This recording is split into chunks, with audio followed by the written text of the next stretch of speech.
Cheryl, are you still out doing the shopping right now?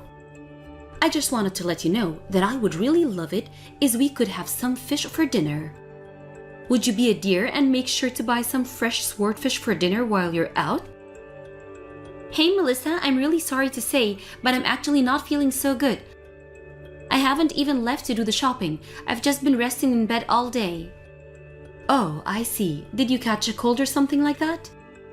I'm not quite sure what it is actually, but my head just feels so heavy and I'm having a really hard time concentrating on things.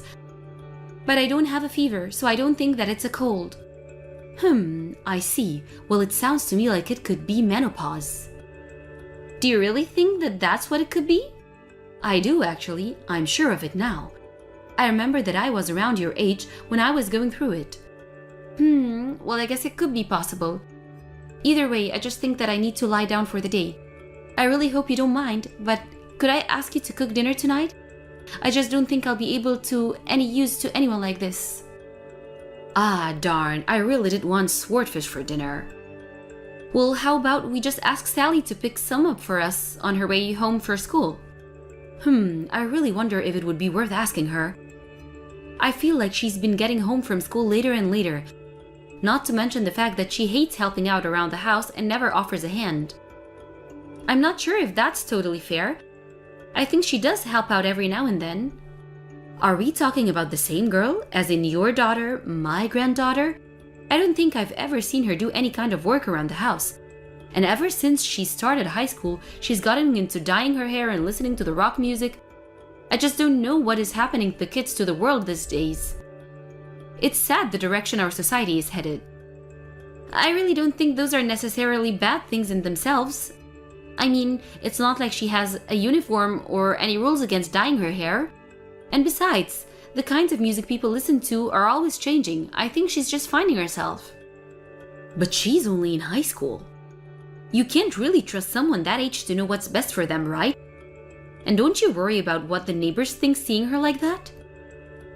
Well, that's what I meant by finding herself. But anyways, when kids graduate high school, they're usually 18, so we're not always going to be able to control them, you know? And you're okay with that? Just how long are you going to let your daughter get away with doing whatever she wants? All you're doing to her by treating her this way is turning her into a selfish little girl. You really think that Sally is a selfish person?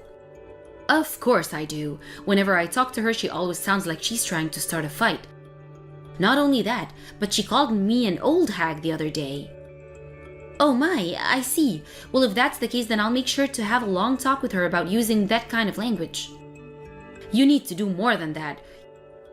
You really ought to be disciplining her more strictly. At this rate, you're just going to be raising a future criminal. I really don't think that things are that bad yet, Melissa. Sally is still a teenager and is in a rebellious phase right now. But I think it's great that she's becoming such a strong-willed girl at the same time. Not only that, but she works really hard in her studies and always gets good grades. You really think that Sally has ever studied a day in her life? I've never seen her look in a textbook while she's at home. I think that she studies a lot in her room by herself.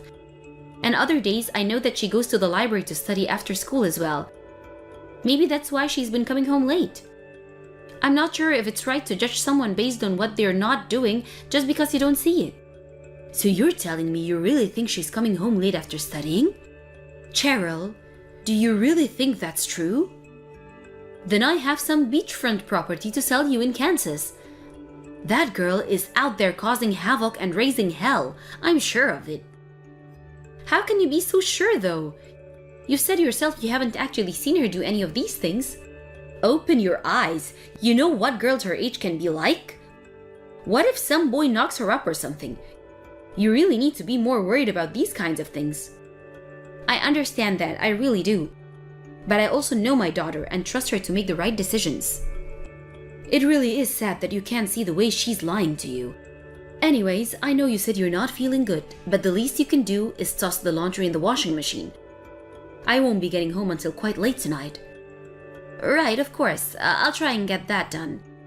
I just need to lie down for a little bit longer first, I think.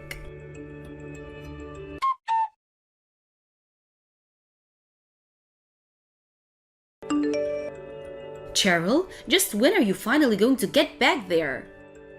Sorry, I was just finishing up the doctor's right now. And before I go home, I'm going to shop at the store and do some shopping. You need to get home right now and deal with Sally. Deal with Sally? What happened? Did she do something? She was calling me an old hag again. She was? But we just talked the other day about not using that kind of language with people. Well, apparently you didn't do good enough job since she's still misbehaving. Hold on a second, I'm just getting a message from Sally right now. She's texting you right now? Well then good, you better take this chance to really lay into her. I just read her message and she wrote that you tossed out the food that I had prepared for dinner last night. She said what? That is just ridiculous. Why would I even do something like that? She's obviously just lying to you. But ever since you came to live with us, you've done that plenty of times. Well, all of those other times were just mistakes or accidents. I mean, does she even have any proof that I did what she's accusing me of? Well, no, it's not like she has any pictures or anything, just the text, I guess. Well, there you go again. That means that it's highly likely that your daughter is just lying to you. But I don't really think that Sally is that kind of girl at all. You really need to start listening to me more often. I know what I'm talking about and you don't. I know how you feel about Sally, Melissa, but I really think that you're misjudging her. She's never anything but sweet around me, and I would really like if you stopped talking so negatively about her. You a dumb woman and an even dumber mother. You really need to take a step back and look at this objectively. Your daughter is nothing but a little liar. Melissa, please, there's no need for that kind of language at all. Even if Sally did do something that upset you, I'm sure she must have had some sort of reason for doing it. She's not the type of person who would go out her way to hurt someone. When are you going to wake up and face the truth? Honestly, how does my son let you two get away with acting like that all the time? Melissa, I really appreciate your concerns, but I really don't think that it's your place to tell me how to raise my daughter. Are you really going to try and pick a fight with me over this? Maybe you're where Sally gets her nasty attitude from. You're both so full of yourself, it all makes sense now. I really don't think that Sally is full of herself at all. Well, that's because you don't know the person that your daughter truly is. Anyways, you went to the doctor today, right? Did they say that you were going through a menopause like I thought? No, actually, they said it didn't appear to be that. The doctor just thought that it might have been some combination of a cold with some other symptoms just from everyday stresses. Well, good for you, I guess. I really was worried that something was wrong since I had been feeling like this for a while. Anyways, I'm going to the store to pick up some things for dinner. Well, you better get back home as fast as you can. You've been slacking off way too much when it comes to keeping the house clean. Not to mention the fact that you still need to punish your daughter. Right, I'll try to get home quickly then.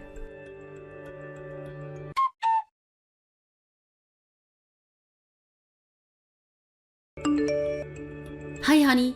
Where are you right now? I just got home, but I don't see you anywhere. You just got home? Oh shoot, I just left to go to the store.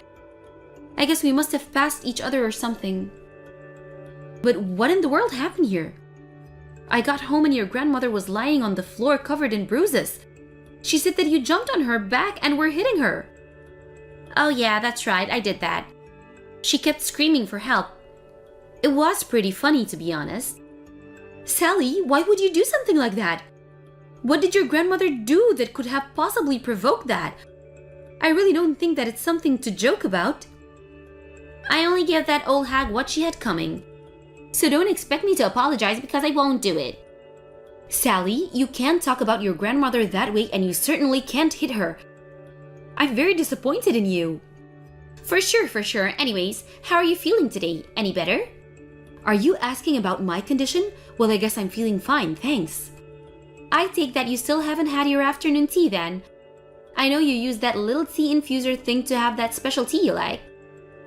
Well, no, I haven't drunk it yet. It's sitting on the counter steeping, in fact. Well, I just thought you should have known that the reason you've been feeling so bad lately is all because of Grandma. What's that supposed to mean? I mean that I came home early from school today and I saw Grandma putting something in your tea while you were out of the room. Wait, what? You're joking, right? It's no joke. I really saw her stir some kind of powder in the leaves. I was going to dump everything out, but then Grandma tried to stop me, and that's when we started fighting. Obviously, I won the fight, but I think she might have been putting in some kind of sleeping medicine. Sleeping medicine? Well, it would explain why I'm always feeling so lethargic. Not to mention the fact that that's a crime. I mean, what would happen if you got in a car and didn't know you had the medicine in your system? You could get really hurt or even really hurt someone else. Oh, Sally, I see now that you were just trying to protect me from something your grandma was doing. Thank you so much for catching that, and I'm sorry for being so upset with you earlier. But you shouldn't have to apologize for anything. If anyone should be sorry, it's Grandma. Oh, I'll take care of Grandma, don't worry. But I really am grateful to you for looking out for me. Well, okay, as long as you think you can handle her by yourself. I do, but obviously I'm going to have a talk about all of this with your dad. We'll make sure that your grandma answers for what she's been doing.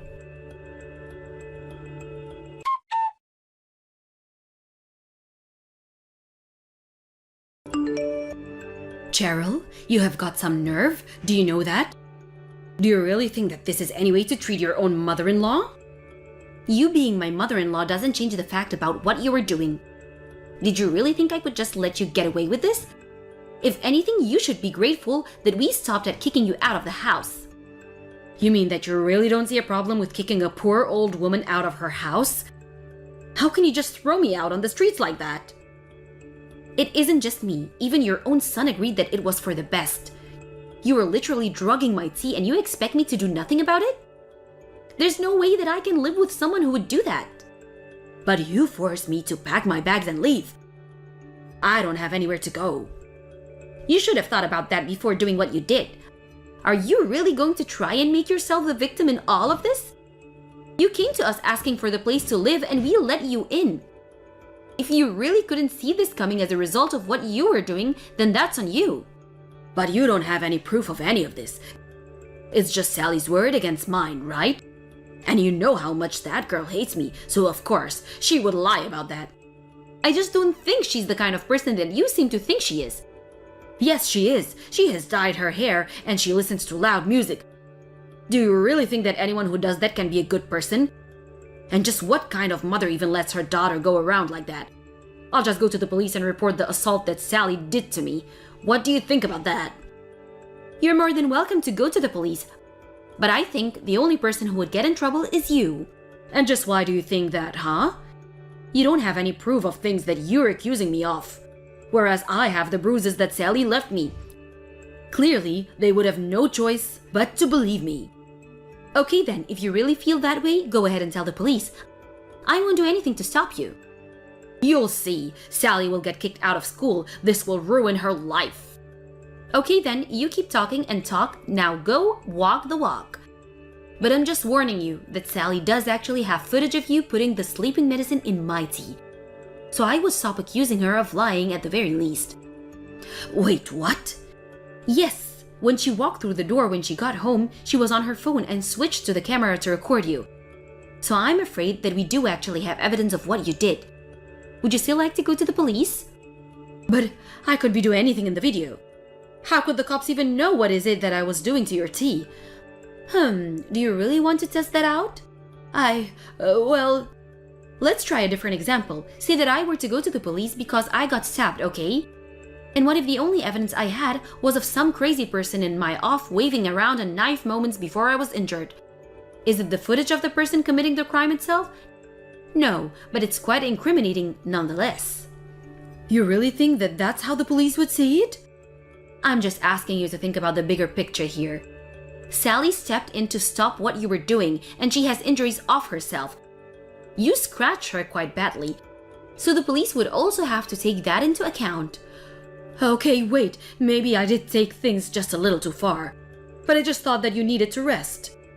Even if I believe that, it still doesn't excuse literally putting something in my tea without telling me. You know that I drink that tea pretty frequently. What if something bad happened to me? But I never was intending to hurt you, I swear. Except that you were always mad that I wasn't doing enough around the house while I was feeling sick, right?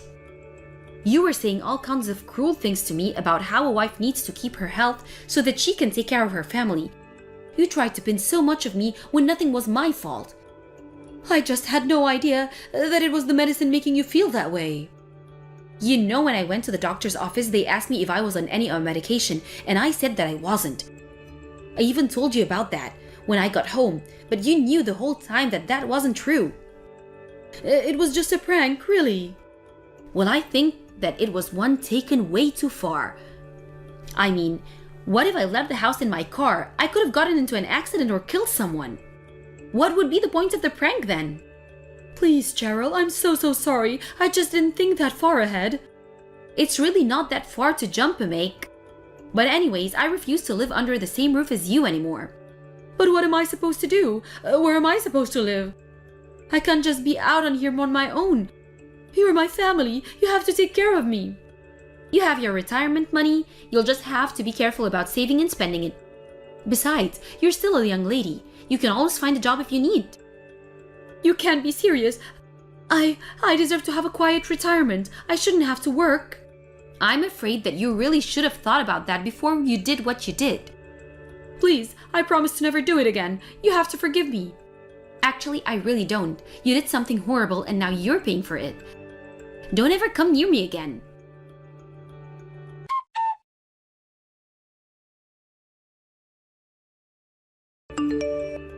After that, Melissa sat outside of the house, refusing to leave. We finally called the police, and that's when she started screaming and trying to run away.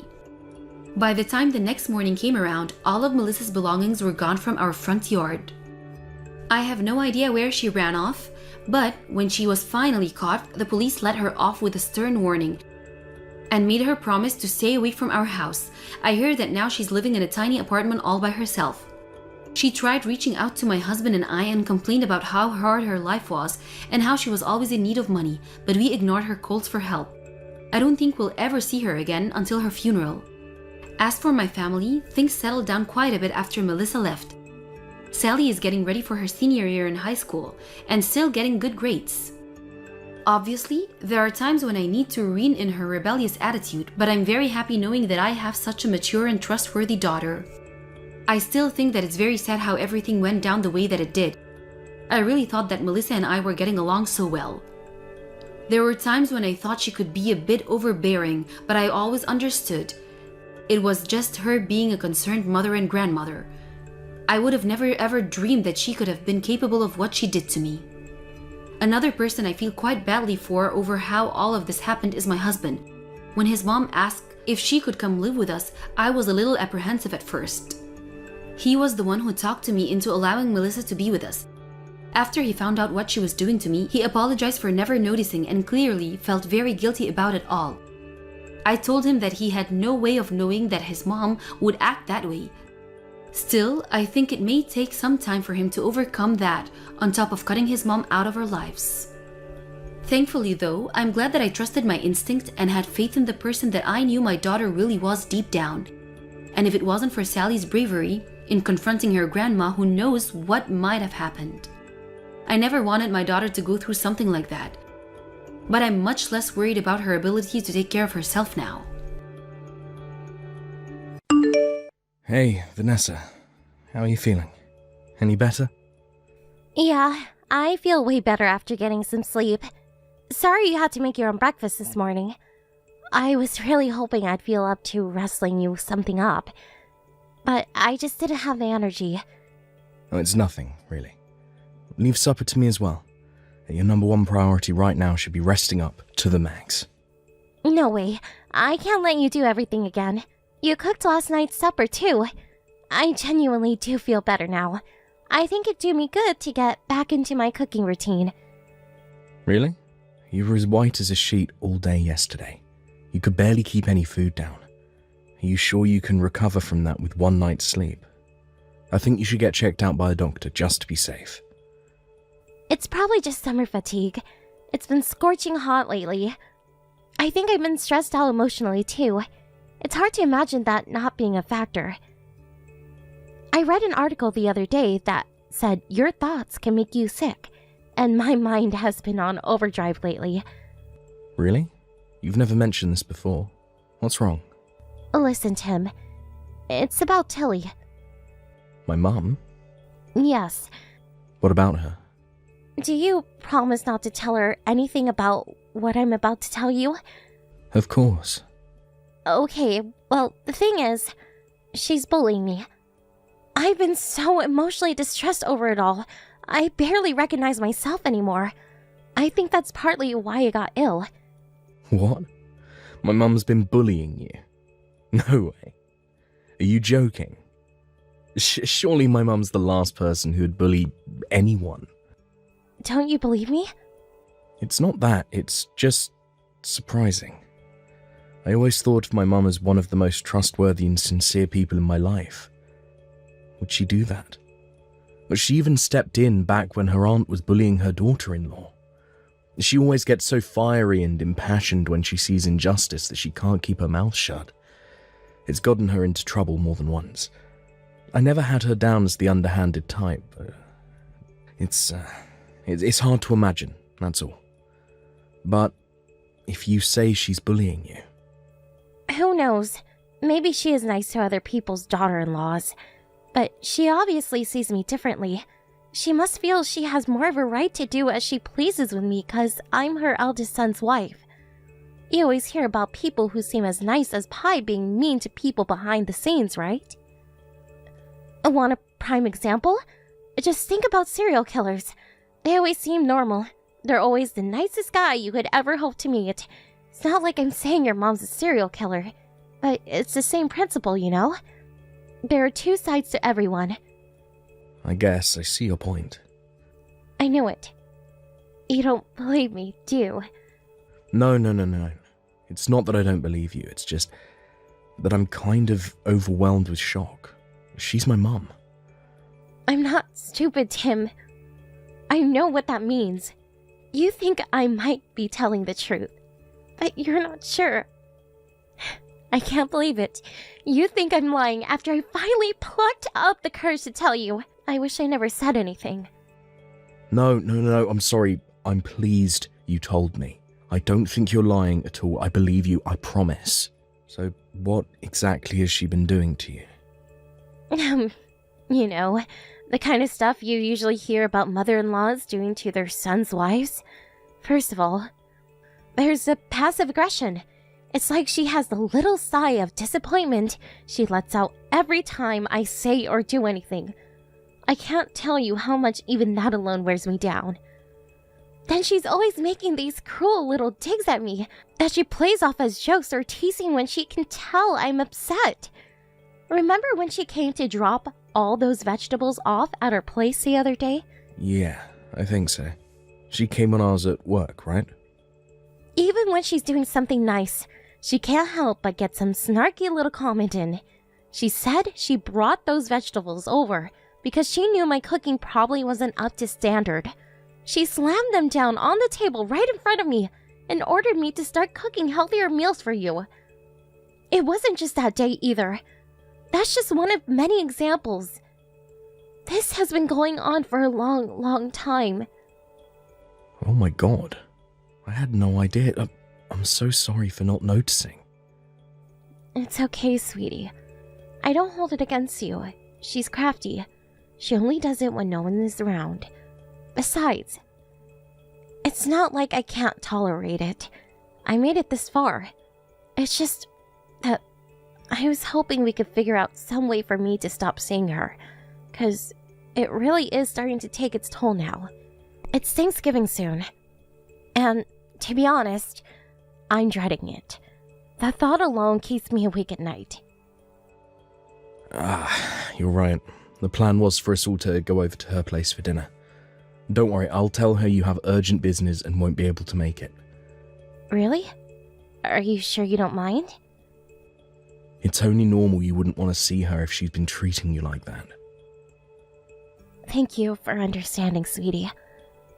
But is she really going to be okay with me not being at the Thanksgiving dinner? She always struck me as traditionalist. Isn't family time, like, that important to her? Don't you worry about that one bit. Leave this to me. I'll make sure she never does anything to upset you ever again. Thank you so much, Tim. You're the best husband a girl could wish for. I was terrified you were gonna tell me to suck it up and carry on putting up with her. Jeez, Vanessa, what do you take me for? Like I'd do that. If I don't protect you, who will? Something tells me there aren't many husbands who'd protect their wives from their own mothers like this. Drama with the in-laws is practically an American cultural tradition by this point. It's kind of like there's this tendency for it to be seen as just the way things are. And guys will give their moms a pass on stuff they'd flip out at anyone else for. You think so? Never really thought about it. I believe it's a man's job to protect his wife. When you put that ring on your finger, you became my number one. If I didn't have your back now, the vows I made that day would be meaningless. Thanks, baby. You're such a sweetie. You know, I think this kind of thing is more common than you think. Who knows how many girls there are out there suffering their overbearing mother-in-laws in silence. Anyways, I'm really happy. I was worried you weren't going to believe me, and it's like this huge weight has been lifted from my shoulders. To tell you the truth, I was crying my eyes out while writing out the messages. I had to wipe my phone down at least 5 times and do some deep breathing exercises. Wow, seriously? I'm so sorry for everything you've been through. I hope you're not crying anymore. I'm not. The tears stopped thanks to you. I feel super calm all of a sudden. I'm glad to hear that. But there's no way around it. I'm gonna have to do something about this. I'll make my mum stop bullying you if it's the last thing I do. Leave it to me. I'm gonna give her a little warning. Wait, no! Please don't do that. I'd rather we just let it all blow over. I don't want to rock the boat. Besides, can you guarantee it wouldn't make her worse? I don't think so. Even if you did confront her, she could easily play it off as me being paranoid or sensitive and double down on the abuse behind your back. You're right. Okay, I won't say anything, but I will see to it that your meetings with her are kept to a bare minimum from now on. If we can't stop her bullying you, we'll create an environment where she can't bully you, and quickly. I'm sorry for getting so down over this. It probably doesn't seem like much, but my dad was kind of abusive towards me while I was growing up. He was a military man, and he was big on discipline. It felt more like I was growing up in a military camp than a home. He didn't hit me that often, but his words hurt so much it felt like he was beating the crap out of me every day. The way your mom speaks to me gives me flashbacks, and it sends my head to a dark place. I wish I was stronger, but I feel like I'm losing control whenever she starts, and I start wishing the ground would just swallow me up. It's fine, Vanessa, really. Anyone would be hurt if they were treated like you have been all this time. I'm the one who should be apologizing for my mum, dragging up all those painful memories from your childhood. No, you shouldn't. And I don't want you ever to say that again. You haven't done anything wrong, Tim. Sorry, honey. I didn't mean to use up so much of your lunch break. It's fine. If talking to me made you feel even a little better, I'm happy. But I'm genuinely sorry. Tim, stop it. I mean it. You have nothing to apologize for. I feel better. Just getting it all off my chest. I'll let you go now, sweetie. Good luck with work. I'll have a big supper full of your favorites ready for when you get home. And you'll get double portions to make up for what I couldn't make last night. Score! I can't wait, babe. Don't overdo it, though.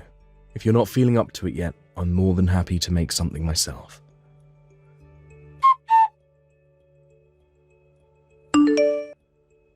Sorry, Vanessa.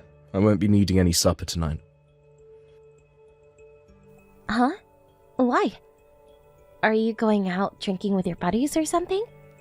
No, my mum called me over to her place. Your mom? Did she message you? Yep. Oh, she said she misses me and that I should make more of an effort to show my face around there. She invited me for dinner. Oh, and she said there was something she needed to talk to me about. She doesn't usually do this, so I figure it must be important. I'm gonna go and see what's going on. No, don't go! Huh? I already started making your supper. And come on, Tim, really? I told you she's bullying me. Why would you rush over to see her on a short notice after we already made plans? This doesn't seem fair on me. You should be more considerate towards my feelings. Sorry, but you said you wanted to let all this blow over, right? Surely you can see how the winds might pick up again if I cancel on her at short notice like this. I offered to warn her, but you stopped me, remember? If we're going with business as usual, then we have to stick to it. It's not like she lives that far away. Looks like you're just the same as all those other guys after all. Is there really any need to go off and play best buddies with my tormentor? It's like you're rubbing it in my face. You said we were going to keep meetings with her to a minimum. Wait a sec. I get it now. You don't believe me, do you? That's not fair, Vanessa. I'm trying to set things up so you don't have to see her anymore precisely because I believe you. Besides, it's not like she's calling you over. She asked me to come on my own. Surely you should be celebrating. That's strange to begin with. Why would she only invite you? She doesn't even know we've been discussing this. She's never done anything like this before. Can't you see what she's doing? She's trying to turn you against me. I'm worried like crazy by how you seem completely oblivious to it all. Relax, please. The only reason she didn't invite you is because I told her you'd been ill lately. Even so, you absolutely cannot go today. I already defrosted all the meat for your supper. Can't I have it tomorrow? Just put it in the fridge. No! Who's more important to you, Tim? Me or your mother? Choose! Well, you, obviously. Well, in that case, how about you stop playing best buddies with my bully? It's not like I don't believe you, but I also want to hear what my mum has to say for herself. No, stop it! You promised you wouldn't say anything about the bullying. If you confront her about it, she'll double down and my life will become even more of a living hell than it already is. She told me to break up with you. What? She said that? When did this happen? Like, no way. Did she show up at the house again? I told her not to come for a little while, damn it. No, she told me over the phone. I think she knows I'm trying to avoid her, Tim. We can't go on like this. How are we ever going to be able to lead normal lives when we're constantly tiptoeing around my mum? I have to talk to her about the bullying. How am I supposed to keep my mouth shut when she's telling you to divorce me behind my back? How can we just go on pretending everything's normal when it's so clearly not? No, you can't. You mustn't say anything. Don't you know how cunning and devious she is? She'll fill your head with lies about me, and things will get a million times worse. I just know it. What am I supposed to do if she gets her way, and we actually end up divorcing? I can't cope without you. That's not going to happen. I promise.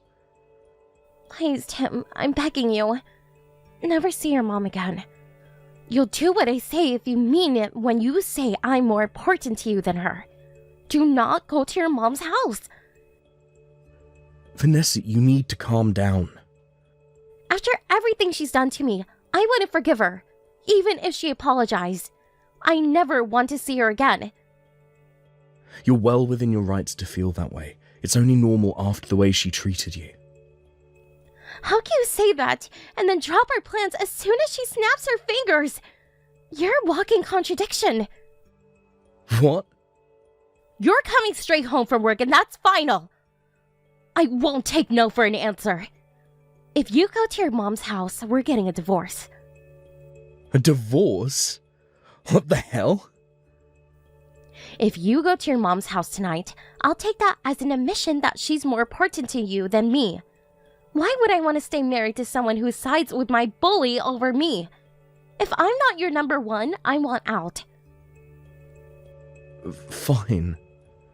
I'll come straight home. I won't go to my mum's. Promise? I just know if you went, she'd try and turn you against me. She won't be satisfied until you hate my guts and vow never to see me again. You can't believe a word she says about me. She's not to be trusted ever.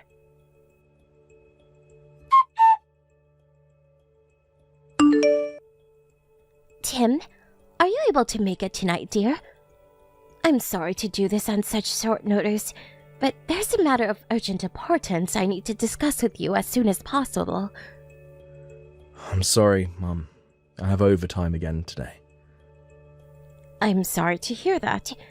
Do you think you can make it when your overtime finishes? You don't have to stay for long. Stop asking the impossible, Mum. I'm going to be exhausted. I just want to go home and relax. But why do I have to go to your house? Just tell me. I'm all ears. There's something I need to show you. Can't you send me a picture instead? I suppose I could send it, but I don't think it's something you should see while you're at work. Now I am really curious. It's fine, really. Will you just send it? I'm already on my lunch break and there's no one else around. Go on, Mum. I'm a big boy. Fine, if you insist. I'll send it. There's something I need to say first. Divorce your wife. Huh? She's not who you think she is, Tim. You need to get rid of her and never look back as soon as possible. I see. Well, so you really have been bullying her. I'm disappointed in you, Mum. It's just like she said, you're really trying to split us up, huh? Bullying? Good grief. To think she's cheating on you and lying about me. Tim, about what I wanted to show you. It's proof of Vanessa's affair. What? Vanessa's affair? Jeez, Mum, how gullible do you think I am? Stop lying. Your plan's never gonna work, so you may as well just give up. I don't have any kind of plan, and I'm not lying. She broke down in tears because of your bullying, you know. She even fell ill from the stress of it all. Like Vanessa would ever cheat on me. She's the most kind, caring, sensitive girl I've ever met.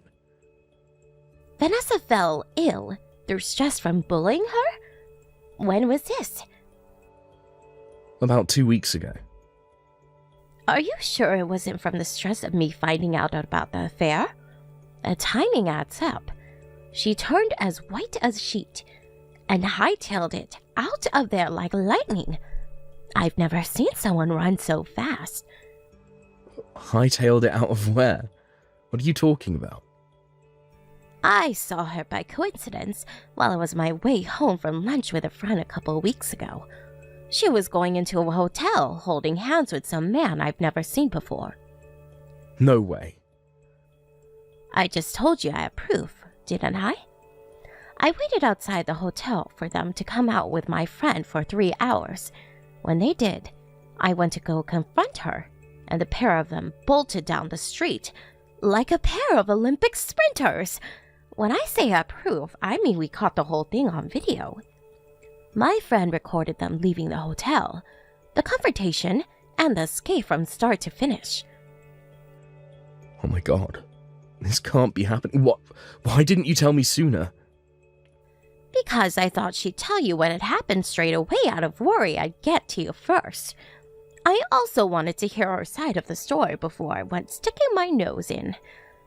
I'm pretty sure it could have only been one thing, but I wanted confirmation nonetheless. I messaged her a few times, but she didn't reply once. When I realized she hadn't told you anything and was ignoring me, I accepted I had no choice but to tell you. When I tried, I couldn't shake the feeling you were trying to avoid me. I'm sorry.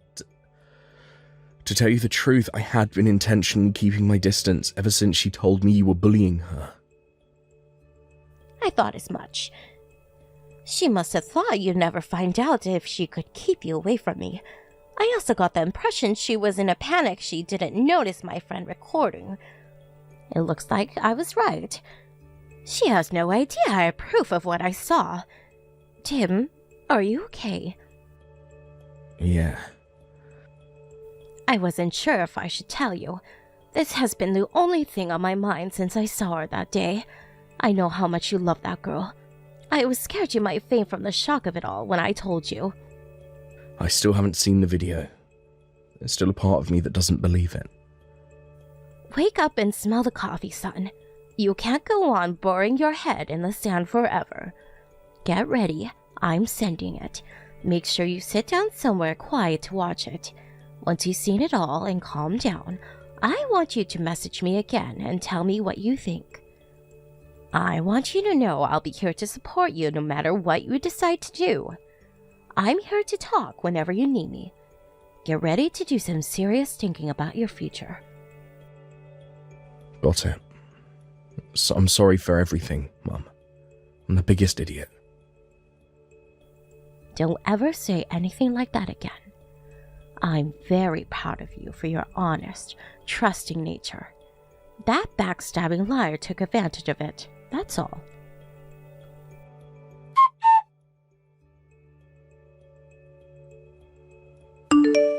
Hey, Tim. You'll be back for your business trip tomorrow, right? I can't wait to see the presents you got me. Hope you have a safe flight home, sweetie. Yep. What's wrong? Are you tired? I guess you're bound to feel exhausted. They did spring the trip on you at the very last minute. Are you okay? I'm not okay at all. But my mind is made up and my resolve is firm. Your resolve? I want a divorce. Huh? Where did that come from all of a sudden? I know about the affair. Oh, what the? What are you talking about, baby? You know I never do anything like that. Why would you even say that? No way. Have you been speaking to your mom? Yup. God damn it, Tim. I told you not to believe a word that comes out of her mouth. She's lying to try and drive a wedge between us. How can't you see that? And you're falling for it. Hook, line, and sinker. Are you really gonna give her what she wants by making accusations against me like this? I'll admit it. After you told me she was bullying you, I did think she was lying. But she had proof. Huh? Proof? She showed me some footage of you and some guy coming out of a hotel. What are you talking about? Oh my god. Surely you don't think it's real. She probably faked it. You can do that these days, you know. I saw on the news the other day, there's this new AI called PeepGP that can do that kind of thing. I bet she used that. Or it must have been a deepfake. Surely you heard of that one. Apparently even a total beginner can use it. You can fake pictures, videos, voice clips, you name it. You can't just blindly believe everything she says to him. She's out to get me. I had a feeling you'd say something like that, so I did some digging on my own. I didn't really go on a business trip, but I knew that if I told you I was going away, you'd probably meet up with Loverboy, thinking you had free reign to do whatever you liked. Where are you? I'm afraid that's classified information, but I can tell you I know exactly what you've been up to over these last few days. I hired a private investigator. So I hear you invited your lover to our house while I was away. I know you're together now. Is this a joke? Please tell me you're not serious. Really, where are you? It doesn't matter where I am. I do hope you're going to sign these divorce papers without kicking up a fuss. I'm so sorry, Tim. I don't love him. I love you and only you. He's nothing to me. He's just some guy I met through an app. I'm not serious about him at all. Irrelevant. The fact you were using apps like that in the first place tells me all I need to know. Cheating is cheating. Maybe so, but... Tim, are you angry? I can't bear the thought of losing you, baby. What the hell are you talking about? You need professional help. You tried painting my mum as some bullying psychopath and tried destroying our relationship just because she happened to see you out with Loverboy. You tried to make me break off ties with my own mother, Vanessa. Do you even understand the gravity of what you did? I know I was wrong, but I didn't know what else to do. I couldn't bear the thought of you finding out and getting hurt. I was thinking of ending things with him, you know. You've got some nerve to say that while he's at our house, you traitorous bitch. Oh my god, Tim, don't call me that. It's not like I invited him. He showed up on our doorstep unannounced, and I figured this was my chance to break things off once and for all. When I told him I was ending it, he threatened to tell you everything. So I had no choice but to let him in. Even if you were telling the truth, which I don't believe for 1 second, you'd only have yourself to blame. Hold on tight. Your parents will be arriving soon. We're all going to discuss the divorce together. What? You told my parents? But you know how strict my dad is. I told you about what he used to do to me. Oh my god, Tim. How could you do this to me? There's no telling what he'll do to me now. My life is over. Oh, he was furious when I told him over the phone. You're right. Definitely not someone I'd want to get on the wrong side of.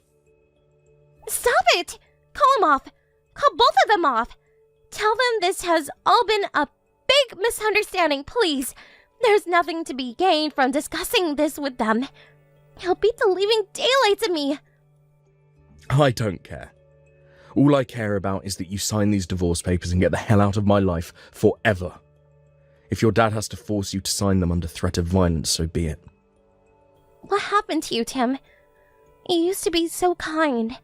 My happiness used to be your first priority. That's because you are my wife. My love and kindness doesn't extend to complete strangers, and that's all you are to me now. That goes doubly for someone who hurt me as badly as you did. I'm so sorry. I'll never do anything like this again, I swear. Please forgive me. I'm begging you. Lies, lies, and more lies. You're so good at this. You should be a politician. Not lying, baby. I'm sorry from the bottom of my heart. Would someone genuinely capable of self-reflecting and feeling remorse ever say the kind of things you said about my mum? All you've done up until this point is lie, and the only reason you're saying sorry is because you got found out. I can't think of a single reason why I should believe you, but I can think of a million as to why I shouldn't. You said I was the most important person in the world to you. Is that a lie? I thought what we had was special. To think you'd abandon me over something like this. How am I supposed to survive without you? Don't you care what happens to me? No, not at all. In fact, I literally couldn't care less. You might have been the most important person in the world to me at one point, but you're definitely not anymore. You're horrible. How do you sleep at night? Liar. I'll sleep a hell of a lot better with you out of my life, that's for sure. You lost your place as the most important person in the world to me when you stabbed me in the back and lied to me. Call me what you like. I'm a damn sight more honest than you. I can't love a woman capable of lying to me and betraying me with another guy behind my back. I'm going to do as my mum told me and divorce you ASAP. Vanessa's parents immediately arrived at our house. At first I thought she might have been exaggerating about her dad, but I can now confirm he was just as unhinged as she said. He beat the living daylights out of her in front of everyone. The in-laws arrived so quickly that Loverboy didn't even have a chance to make his escape. He cowered like a quivering mess in the corner of the room as his darling angel was beaten black and blue before his very eyes. After pulling himself together and regaining his ability to form coherent sentences, he promised to pay me as much compensation as I wanted. I think he was scared he'd be Vanessa's lunatic dad's next victim if he didn't pay up. After being knocked around like a sack of potatoes by her violent father, Vanessa was in no state to put up a fight on the divorce. She signed the papers immediately and without hesitation beneath his menacing glare. I handed them in the next day and the divorce went by without a hitch. When the discussion was over, Vanessa was dragged away kicking and screaming and stuffed into the boot of her dad's car. The mixture of engine noises and muffled screams as they drove away was the last I ever heard of her. I have no idea what happened to her after that, but I heard none of her friends wanted anything more to do with her after finding out what she did, and she became a complete social pariah. It turns out her dad really was as strict as she had always said.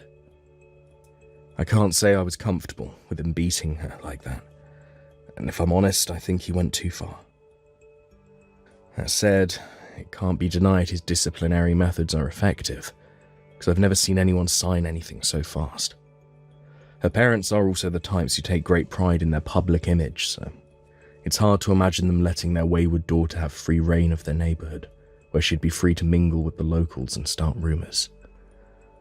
From the stern, authoritarian military vibe he gave me, it wouldn't surprise me if he had her locked in the basement. Well, unfortunately for her, that's not my problem. I got my divorce, and I got my compensation, so I couldn't care less what happens to her now. I offered my mum a sincere apology for doubting her after the divorce. She just laughed it off and praised the sense of honour I showed in standing up for my wife, but I'm very aware that if things had gone differently, there was a possibility me and her might never have spoken again. So I'm super grateful she was tolerant and big-hearted enough to forgive me for being such a gullible idiot. Life's not all doom and gloom, and things can only get better from here. Now it's my turn to be there for my family and friends, and to be there to uplift and support them, just like they were there for me. Let's do this. Hey, Esme. How are you feeling today? A lot better than I was yesterday. I'm glad to hear it. You think you're gonna feel up to picking Trent up from kindergarten? Yeah, I think so. Only if you feel up to it, babe. I mean it. I don't want you overdoing it and getting ill again. Don't hold back on telling me if you take a turn for the worst again. I'm here for you. Sorry I made you worry, Kyle. And I'm sorry I kept quiet about this the whole time. Yeah, no kidding. I was speechless when the teacher told me about Trent's attendance record at parents' evening. You never told me he was having that many days off. I couldn't make any sense of it. I mean, I kinda still can't. I've been suffering with pounding headaches since the beginning of the year. They're the worst. I feel a little better when I lie down. I didn't think anything of it at first. I thought they'd go away on their own. But they started flaring up whenever I took Trent to kindergarten. I always ended up flat out on the sofa for the rest of the day whenever I got back. But of course, then I had to go pick him up again. It all got to be too much. So you started calling him in sick on your worst days instead? Yeah, I'm sorry, honey. It was wrong of me to do that, especially without telling you. It's cool. You don't have to keep apologizing. I do wish you would have told me how awful you were feeling a little earlier, though. Thought we were supposed to be a team.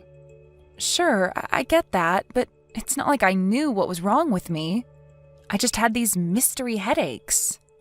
Correction. Mystery headache so debilitating you're almost completely incapable of moving. There has to be a cause. How about you try seeing a specialist at the general hospital? They ran a bunch of tests on me at the hospital before, but they didn't find anything. They just told me they were migraines and sent me on my way with some painkillers and a hefty bill. But are they really just migraines? How about you try a different hospital? Doctors can get things wrong all the time. How many times do you hear about brain tumors being misdiagnosed as migraines? Besides, there are a bunch of new treatment methods these days. I don't want to hear another word about brain tumors, Kyle. I'm fine, really. These painkillers are more than enough for me, and if I run out, I can always buy more online without leaving the house. But if you've been having these headaches since New Year, then there's some kind of underlying illness bringing them on. I'm probably just getting old. It's possible, but what if it's not just that? You can't put a price on health, Esme. The earlier you get properly checked out, the better. If there is an underlying cause, you need to get it treated before it gets any worse. Self-diagnosing never ends well. I'm begging you here, babe. I'm seriously worried about you. Fine. I'll go to a different hospital, and the next day I feel like I can move. Yes, please do. Thanks. Oh yeah, there was something else. Sorry to bring this up at a time like this, but I got assigned to a business trip. I did ask if there was anyone else who could go in my place, but apparently I'm vital for the success of the project. What? You're going away? When? 2 Mondays from now. I'll be gone for a week. I'm so sorry, babe, but I'll have to leave you on your own for a little while. It's fine. Don't worry about it. But if I take a turn for the worse again, just know I'll have no choice but to call Trent in sick at kindergarten. It can't be helped. I'd rather he have some days off than you go overboard and end up in the ambulance, or God forbid worse. Oh yeah, how about we ask my mom to take him instead? She doesn't live that far away. I'm surprised I didn't think of that before. We can't make your mom be our son's personal chauffeur, Kyle. Sorry, it's not happening. Oh, she wouldn't mind. She loves spending time with him. If anything, I think she'd be pleased. She might not mind, but I do. There's no telling which days I'll be worse on. And it's not fair on me to expect her to come out on such short notice. She has a life and responsibilities of her own to take care of. She'd have to drop whatever she had planned, and knowing what she's like, she probably would.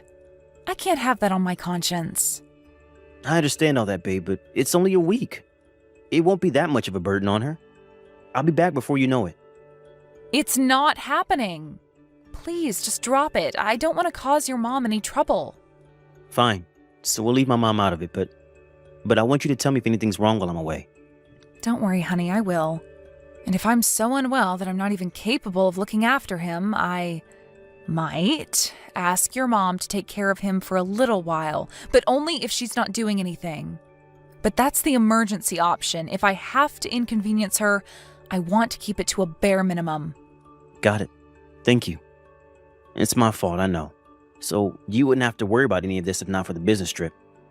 Don't beat yourself up about it. It can't be helped. Don't think I don't know how hard you work to provide for this family, Kyle. I know, and I appreciate it.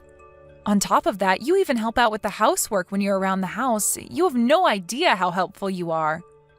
If that's how you really feel, then I'm pleased, but I can be kind of slow to pick up on things sometimes, so if you do want something, I want you to let me know.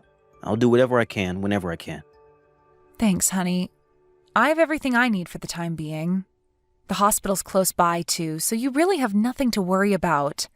You just focus on your work while you're away, okay?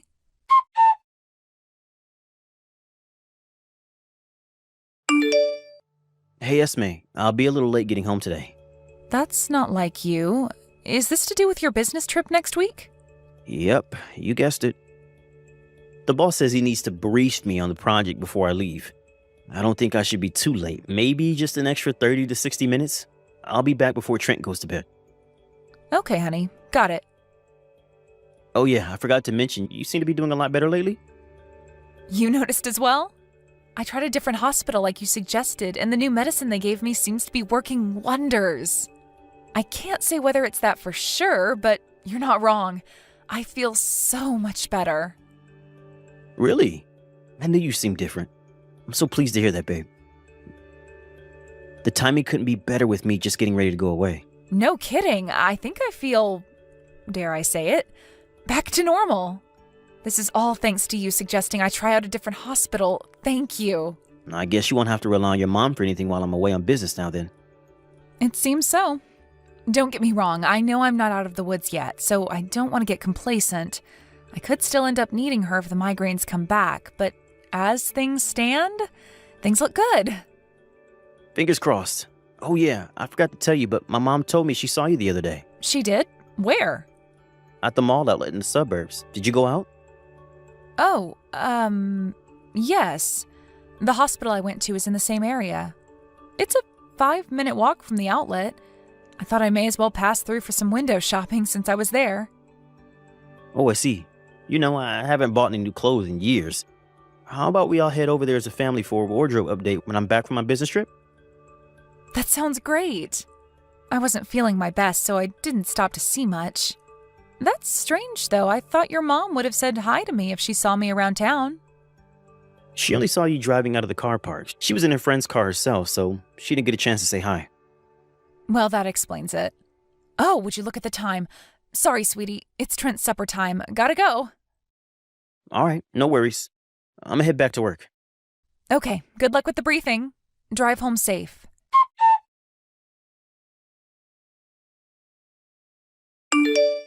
Sorry I missed your phone call, Mom. I was eating. What happened? It's not like you to call me randomly. Is something wrong? Kyle, what on earth are you doing? Excuse me? Mom, are you angry with me? Of course I'm damn well angry with you. You went away on a business trip while your poor wife's lying in a hospital bed. You left my grandson all on his own at home. What would you have done if something happened to him? Huh? Esme's in a hospital? Esme's in a hospital? This is the first I've heard of it. Whoa, wait a sec. What? What are you talking about? Trent was left on his own at the house? How in Jesus' name did this happen? Yes! He was left on his own! Are you being serious right now? Are you actually telling me you don't know your wife got admitted to the hospital? Like I said, this is the first I've heard of it, I swear. What did she even get admitted for in the first place? I haven't had any phone calls. Not from her, not from anyone. Who told you this? Trent, there was a knock on the door about 10 minutes ago. When I opened it, there he was, stood all on his own in the pouring rain. What? On his own? On a night like this? Yes! We're in the middle of the worst storm to hit Florida in 10 years. It's raining buckets, windy enough to blow the stripes off a zebra, and thundering and lightning like it's no one's business. He must have been scared out of his mind, the poor thing.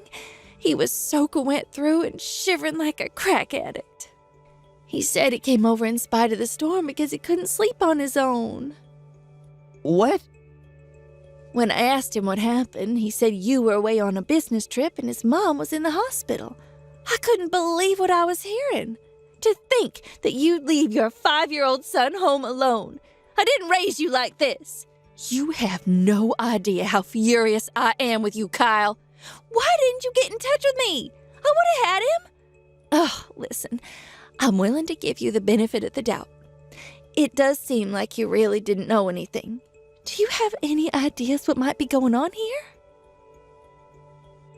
Nothing. I left for my business trip yesterday. Forget that. Is Trent okay? Yes, he's fine. He was shivering pretty badly. Your dad's given him a bath now, and he seems to be cheering up. We might not live that far away, but it can't have been easy for him to get here all on his own at nighttime in the middle of such a horrendous storm with those little legs of his. It takes me 20 minutes to get to your place at the best of times. Must have taken him at least twice that. Oh, man. Thank you so much, Mom. Are you really away on business, Kyle? Yeah. Yeah, of course I am. Want to do a video call? I can show you the scenery from my hotel window if you don't believe me. I mean, it is nighttime, so you might not be able to see much, but still. What about Esme? Have you heard from her? She messaged me an hour ago.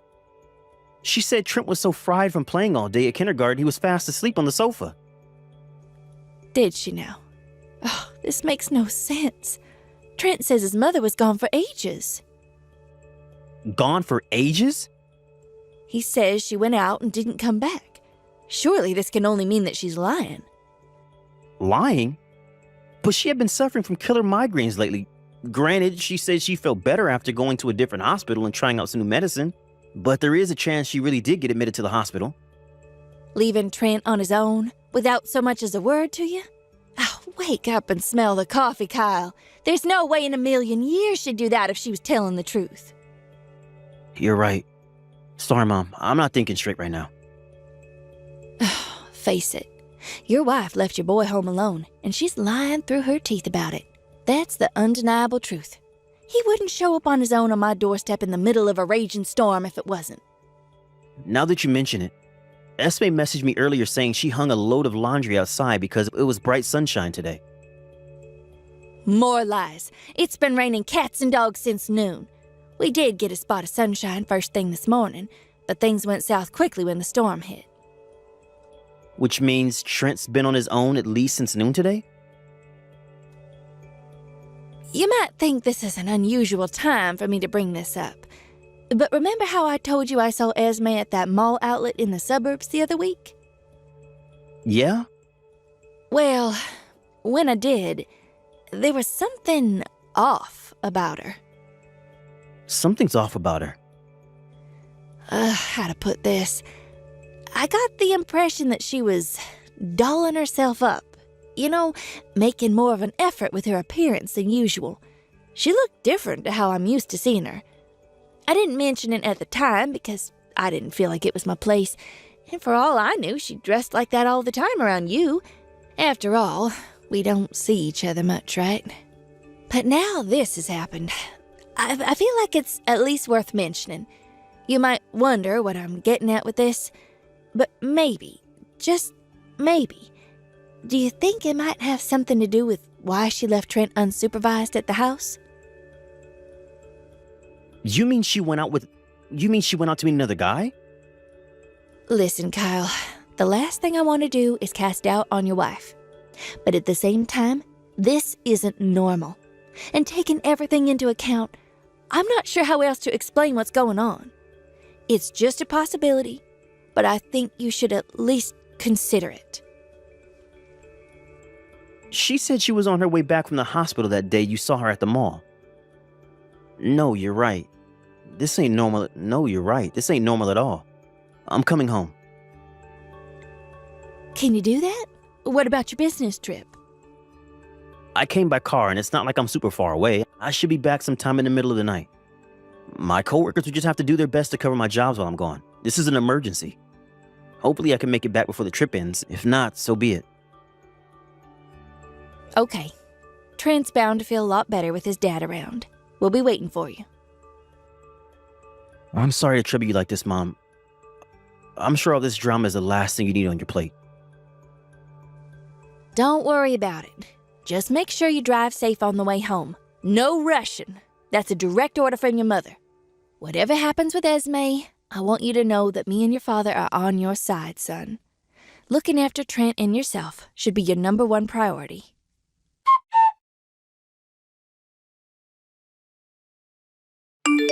I'm so sorry, Kyle. Why? The migraines came back worse than ever, so I've been resting up on the sofa all day. I must have fallen asleep, and when I woke up, Trent was gone. Oh my God, Kyle, what do I do? What have I done? I'm so sorry. I think he went out while I was asleep. Oh, did I accidentally leave the front door unlocked? Oh my God. Chill out. How can I possibly chill out at a time like this? Trent's gone, Kyle. Our son is missing. I know it's all my fault, but he's not here, Kyle. What should I do? Should I call the cops? Why so surprised? You're the one who left him on his own, right? I might have left him unsupervised when I fell asleep, but I was right there on the sofa. We were in the same room. I didn't think this would happen. He was just playing quietly by himself before that. What a big steaming pile of bull. You weren't even in the house. What? You came home and realized he was gone just now, didn't you? No matter where you looked, he was nowhere to be found. Now you're messaging me in a panic. What are you talking about? Trent showed up on his own at my mom's house last night. He told her I was away on business and you were in the hospital. You told our son he had to watch the house because you had to go to the hospital, didn't you? Huh? What are you talking about? I didn't say that at all. So why did he show up on my mom's doorstep on his own in the pouring rain last night? I'm so sorry. Fine, I'll tell you. The truth is that my health took a turn for the worst yesterday, and I collapsed in the kitchen last night. I kept it quiet because I didn't want to worry you while you were busy with work. The only explanation I can think of is that Trent must have found me out cold and went to your mom's place when I wouldn't wake up. That's pretty impressive for a barefaced lie you came up with completely on the fly. I'm not lying. Why are you being like this? Because I know for a fact that you weren't in the house. I rushed back home from my business trip in the middle of the night after Mom told me what had happened. You weren't there. Not on the sofa, and certainly not out cold on the kitchen floor. I knew you had to be lying about something.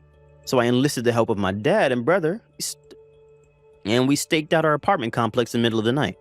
We saw you getting dropped off in the car park by some dude in a Ferrari.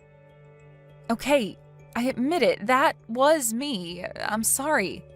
But it's not what it looks like. I'm not cheating on you, Kyle. I swear. Fascinating. Do tell me more. The guy in the car, he's nothing more than a friend, I promise. The truth is, one of our mutual friends was in a car accident yesterday. We were with her by the hospital bed until just now. She's in a bad way, and the doctors say she might not make it. Which hospital? A city hospital. What's your friend's name? Why do you want to know all that? She's still unconscious. Because it's important. You left our son on his own. If you were telling the truth, surely you would have left him with my mom and dad, right? Surely that's what anyone in their right mind would do in that situation. You're lying.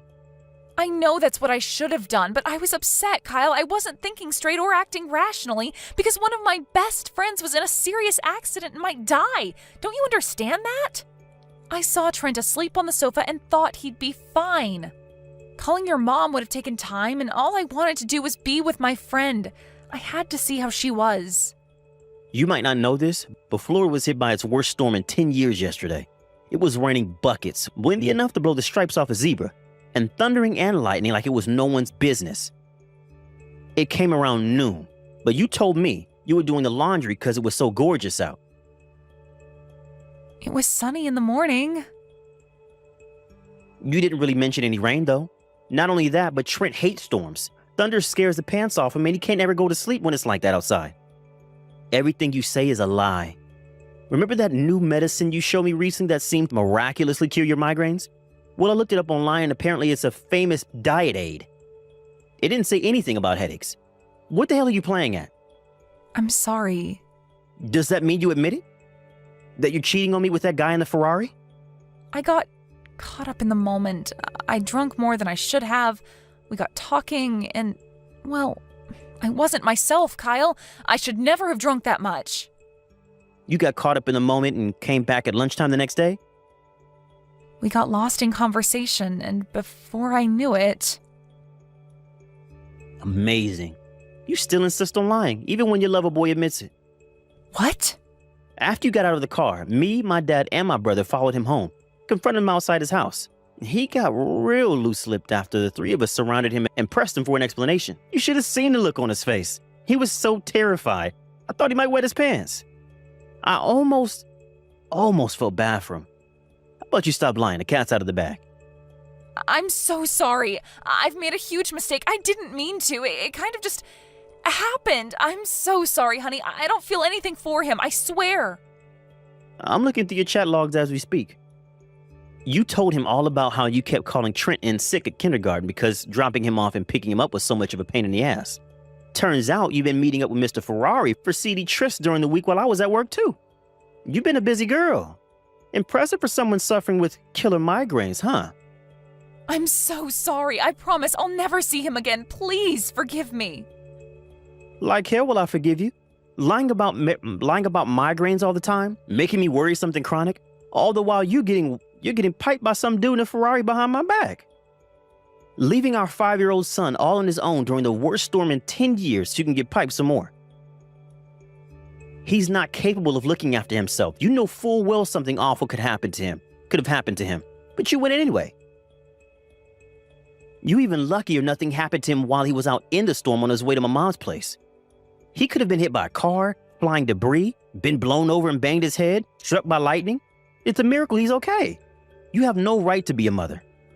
I'll never do it again. I swear. Please just calm down and let's talk this through. We can talk about this like adults, can't we, honey? Can't we? I can assure you, I am calm. We're getting a divorce. A divorce? No! Yes, a divorce. Obviously. What other choice do I have? No, please. There are plenty of other options. Just don't divorce me. I'm begging you. Anything but divorce. I was never serious about him. It was just a fling. Surely you know that if you can see our chat logs. It was purely physical. That makes it even more disgusting. Because that means that you left your 5-year-old son all on his own due to no other reason than to satisfy your insatiable lust for the D. No, well, I mean, Kyle, I'm sorry. Please forgive me. I'm so sorry. I'll do anything. Anything but divorce. I am begging you. You know, maybe if you were just doing this behind my back while I was at work and Trent was at kindergarten, maybe, just maybe, I would have considered talking things through before divorcing you. But after what you did, this was the easiest decision of my life. You're so despicable. I feel sick just from seeing your name on my phone screen. Please, find it in your heart to forgive me. I'll dedicate my life to making you and Trent happy from now on, I promise. Please, please, please. Please believe in me. Just give me one more chance. I'll never believe another word that comes out of your mouth. You had ample opportunity to tell the truth, and you did nothing but pile bullshit on top of more bullshit. I'm divorcing you to make sure that you can never do this to us again.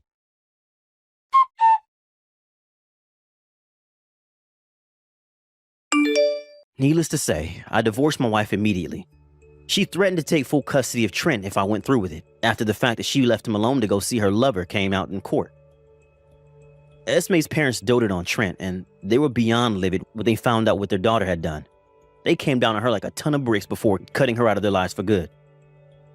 Last I heard, she was sleeping on the sofa in a shared house while working ungodly hours to cover the monthly child support payment she's gonna owe me for the next 13 years.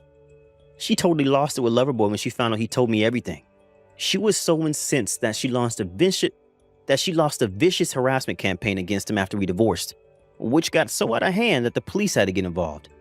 She seems to be under the impression that if she works hard, keeps up with the child support payments and show me she's sorry, she'll have a shot at getting back with me.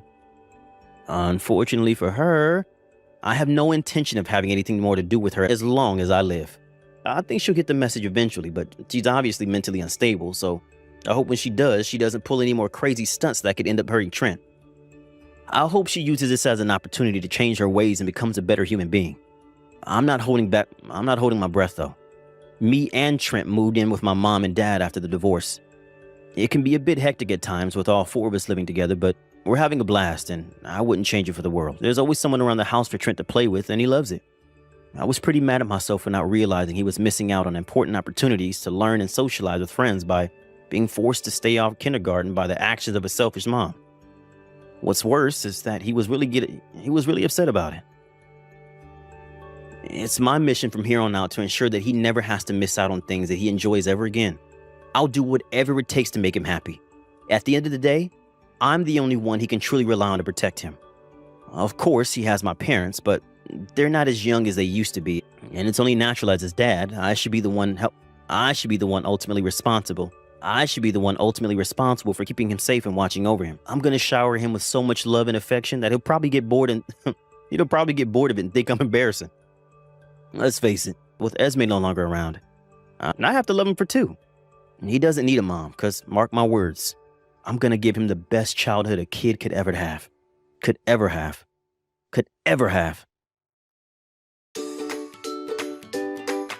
Thank you for watching. Don't forget to hit the like button and subscribe to the channel. Carly, I heard you were fast asleep on the sofa. What's going on? Did you make the preparations for dinner yet? You better have the ingredients ready like I asked. I'm sorry, Nellie. I've had the worst morning sickness lately. Today was my worst day yet. I made all the preparations for dinner, so you don't have to worry about that. I'll have it ready right away when it's time. Goodness me, Carly, do you think you're the first woman in history to get morning sickness? It's hardly a big deal. Did you really need to pass out on the sofa? Vince told me you were dead to the world. I feel really sluggish, too. I thought I was drinking enough water, but I think I might have some dehydration symptoms. Even when I'm lying down on the sofa doing nothing, I still feel like I could throw up at any moment. I feel like I'm in a state of constant discomfort and frustration. This sucks. Not that there's anything to throw up. I can't keep any food down and my appetite has completely vanished. To be honest with you, I have never felt worse. I'm struggling to move today. Strange. I never had any symptoms like that when I was pregnant with my Vince. Morning sickness is different from person to person. Some women don't get any, some feel like they're on death's door. Unfortunately, I know which end of the spectrum I'm on. What's the problem? Is there really any need to be this dramatic? It's only a little nausea, just endure it.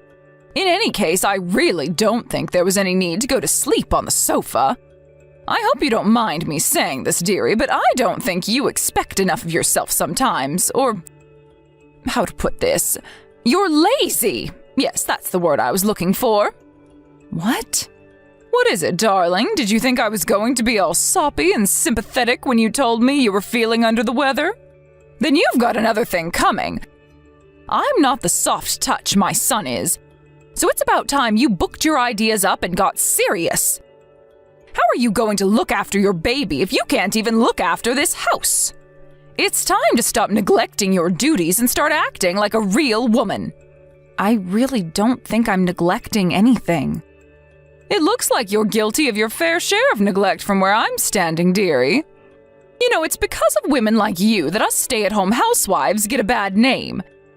People see you lazing around doing nothing, and they think we're all like that. Those of us who are good, upright, hard-working get our reputations dragged through the mud because of layabouts like you. Stop being so selfish. But I genuinely feel like crap, Nellie. I've barely felt human all day. No, scratch that, all week. It's so bad, I feel like I'm a second away from crying at any moment. Would you please just give me a break? I don't have the energy for this right now. Boo-hoo, so you feel a little under the weather, so what? It's just morning sickness. It's basically nothing. Toughen up and power on through it like a real woman. You know, back in my day, we got on with it and we didn't complain. Take me, for example. I went to work with a fever of 38 degrees on several occasions, and you know what? I still got the job done better than all the guys. You young people nowadays are such a delicate bunch of snowflakes, it's unreal. I bet your mom and dad spoiled you growing up, didn't they? Go on, admit it. It couldn't be more obvious. You've always had everything handed to you on a silver platter. I'm sorry. I'm probably a damn sight more tired than you with the day I've had, but do you hear me complaining? Nope, because unlike you, I'm tough. Make sure you're up and ready to do your job when I get home. Ah, that reminds me. I want you to run me a nice warm bath. See to it that it's ready by the time I get back. Don't forget my rubber ducky. A bath? Okay, got it. Are you on the train home now? Yes. I was fast asleep as soon as I got on and sat down. When I woke up after an hour, I felt as fresh as a daisy. It looks like the tiredness finally caught up with me. I worked damn hard today, if I do say so myself. Well done to you, miss. I'm surprised you actually went out that far. My jaw almost hit the floor when Vince told me how far away his grandma lived. How was everyone doing? They were doing great. You'll never guess what my husband's oldest brother is doing these days. He's running marathons as a hobby. Everyone in his family lives such vibrant, healthy lives. They all look half their actual ages. How about Gerald, your father-in-law? Was he young for his age? Vince told me that he was super active. He sounded like a real inspiration. That's right, he was. He was as vigorous and energetic as they come before he tragically passed away in the accident. It's such a shame he's not around anymore. I wish I could have met him at least once. My mother-in-law was her usual old self, too. She still makes an effort to dress up nicely. She's always had a thing for those traditional velvet dresses. I hope she doesn't get too hot in them. I don't know how she does it in this weather. It sounds like she always had a thing for fabrics. Didn't you tell me she worked as a sewing teacher when she was younger? That's right. One thing's for sure. I wouldn't want her teaching me. She's the strictest woman I've ever met. She had a face full of makeup on today, dolled up to the nines. I could have mistaken her for someone about 20 years younger, I tell you. I think Mildred looks incredible in those velvet dresses of hers. I've always admired her tasteful elegance and feminine charm. She has a certain aura about her that makes her really unique. What? Mildred? Why would you call her that? Why not just call her Granny Fletcher like everyone else? She's Vince's grandma, and that's what he calls her. Why can't you call her Granny Fletcher too? Somehow or other, calling her Granny kind of feels unnatural. She looks really young for her age. Besides, I'd be worried she'd get mad with me if I called her that. Fair enough. I suppose I get where you're coming from. She's as intense as they come. I used to be terrified of her. She was constantly telling me off when I was younger. I'm surprised to hear that. But unlike you, I was a good, dutiful, loyal wife, and I never slacked on my household duties. I didn't do anything to deserve the way she treated me. It was my mother-in-law who was in the wrong, not me. I always thought the way she used to flip out and pick fault with me over the most minor things was so petty. I see. She was only 18 when my husband and I got married. I was basically still a kid, so it was no surprise I was terrified of my mother-in-law. I felt so daunted every time we went over to see her. She always had a certain force of vigor about her. She's not the kind of woman you'd want to get on the wrong side of. Not that it's any different now. I still wouldn't want to rub her the wrong way. Sounds like you went through a tough time of it. Even to this day, she still finds things to complain about. There's always something. You know, people say you mellow out as you get older, but I feel like she's going the opposite way. To be honest, I'm sick to death of her. She was up to her usual old crap today. Did she say something? You bet she did. Witter, witter, witter, whine, whine, whine. God, I could have told her to shut her face right then and there. There were talks of me and my husband moving in with her at one point. Boy, am I glad that never ended up happening. I guess I would have ended up murdering the old bag. I'm so relieved I only have to see her a few times a year for special occasions now. Sounds like you went through the mill today. Hopefully you can finally relax, unwind, and enjoy some you time when you get home. That's where you come in, dearie. See to it that my bath is ready pronto. Do not forget my rubber ducky. Yep, got it.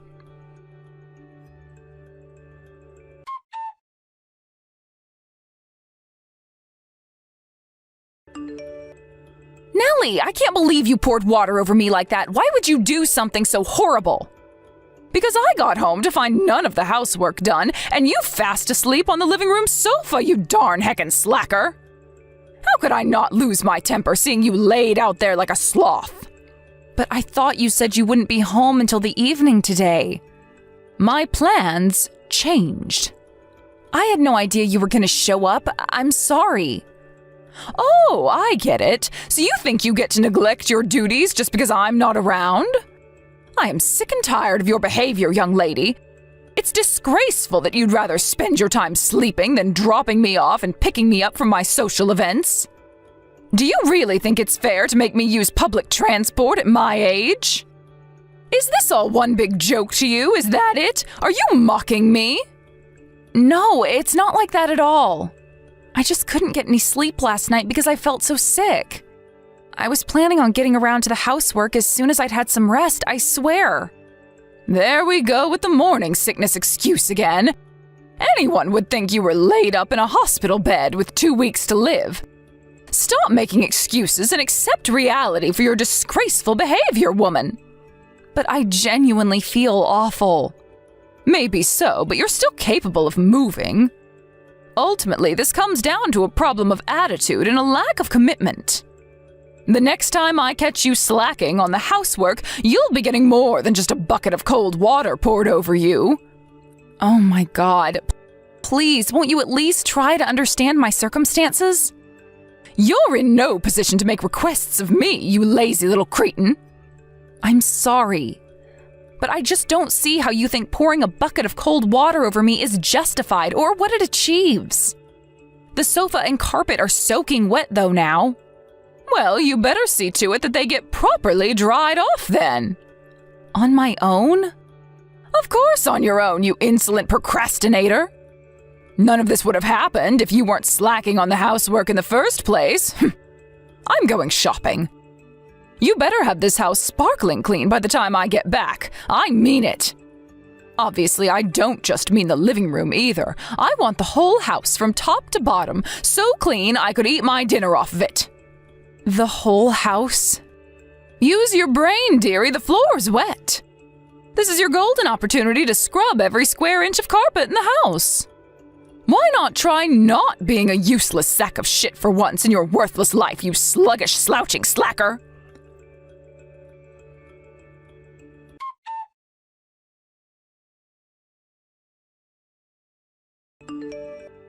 What the fudge do you think you're doing? You pregnant piece of crap! Where are you hiding to get out of doing housework this time? I won't tolerate this. The floor is still wet. Hurry up and finish cleaning it, or do you want me to pour another bucket of water all over you? Pouring a bucket of water over a pregnant woman? You wicked, ghastly woman. You just lost your son and daughter-in-law. Carly didn't deserve any of this. What have you been doing to her, that poor, poor girl? To think her and Vince agreed to move in with you to help out. Now you're not as mobile as you used to be, and this is how you repay them? Excuse me, who am I talking to? What are you talking about? I'm not Carly. Huh? Well, who the hell are you then? Oh, I think you know me, darling. You see, you were at my house not too long ago. It's me, Mildred. Mildred? Thank you for visiting last month. We always appreciate you making the effort to travel such a long way. How are you messaging me from Carly's phone? Is my phone broken? Should I ring my data provider? This is definitely her number. I was just talking to her earlier today. I'm with Carly at the moment. You're despicable.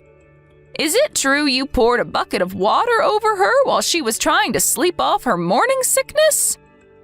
I just couldn't stay quiet on the sidelines and watch when I heard how horribly you've been treating her. No way, like I'd ever do that. It was just a prank, just a harmless little prank, that's all. A prank? You call that a prank? Is that the kind of prank you pull on a heavily pregnant, sleep-deprived woman suffering from severe morning sickness? But she was slacking on the housework. She was fast asleep on the sofa when the house was a mess. On what planet is that acceptable behavior? I am well within my rights to be mad with her for lazing around when there's so much to do. I completely understand how Carly feels. I suffered with awful morning sickness myself when I was pregnant with my first. My mother-in-law was the kindest, most lovely woman you could ever hope to meet. So she was more than happy to let me rest, but it still wasn't pleasant. Unfortunately for Carly, her mother-in-law is an ignorant, uneducated moron and a control freak of the highest order. You never told me you suffered with morning sickness. This is the first I've heard of it. I hardly see any need to go announcing it to the world. You know, Nellie, morning sickness can be truly horrible.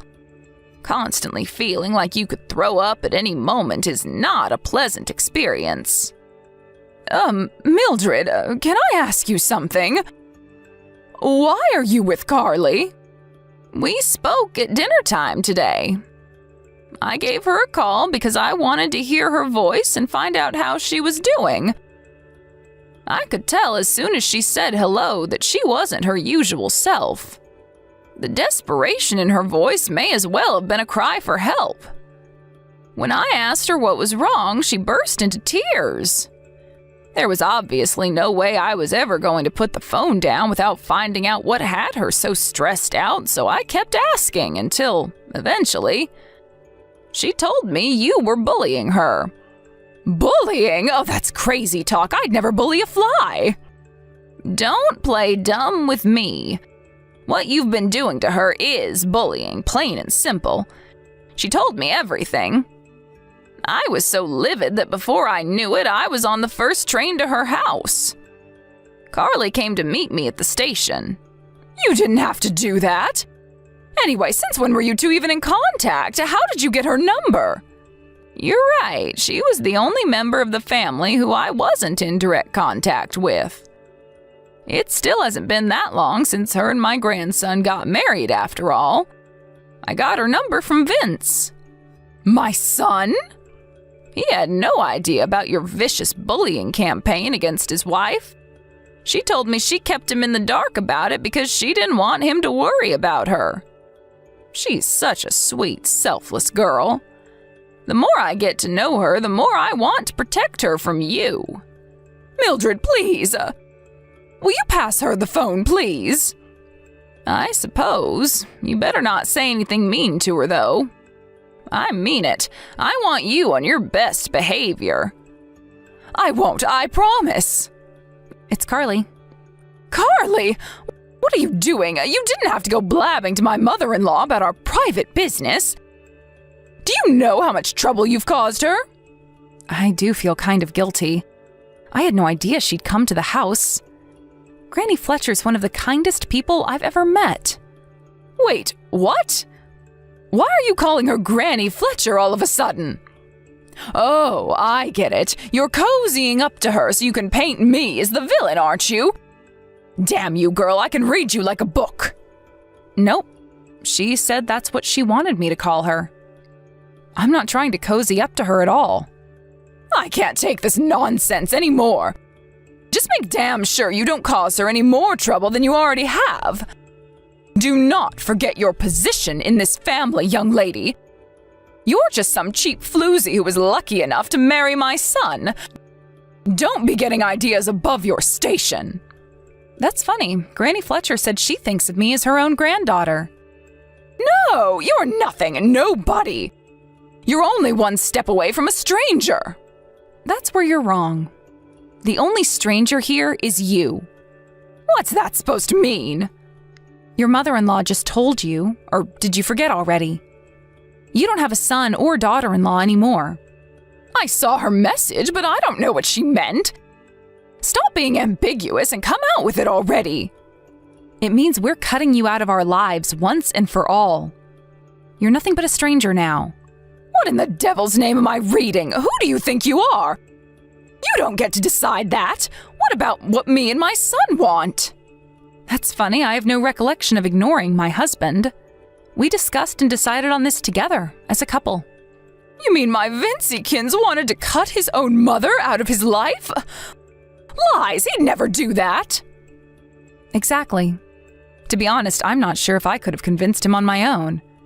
It's thanks to Granny Fletcher's persuasion that he finally came around to the idea.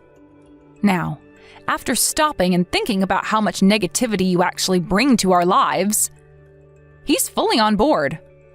It's such a refreshing feeling to know that we're never going to have to deal with you and your bullshit again, Nellie.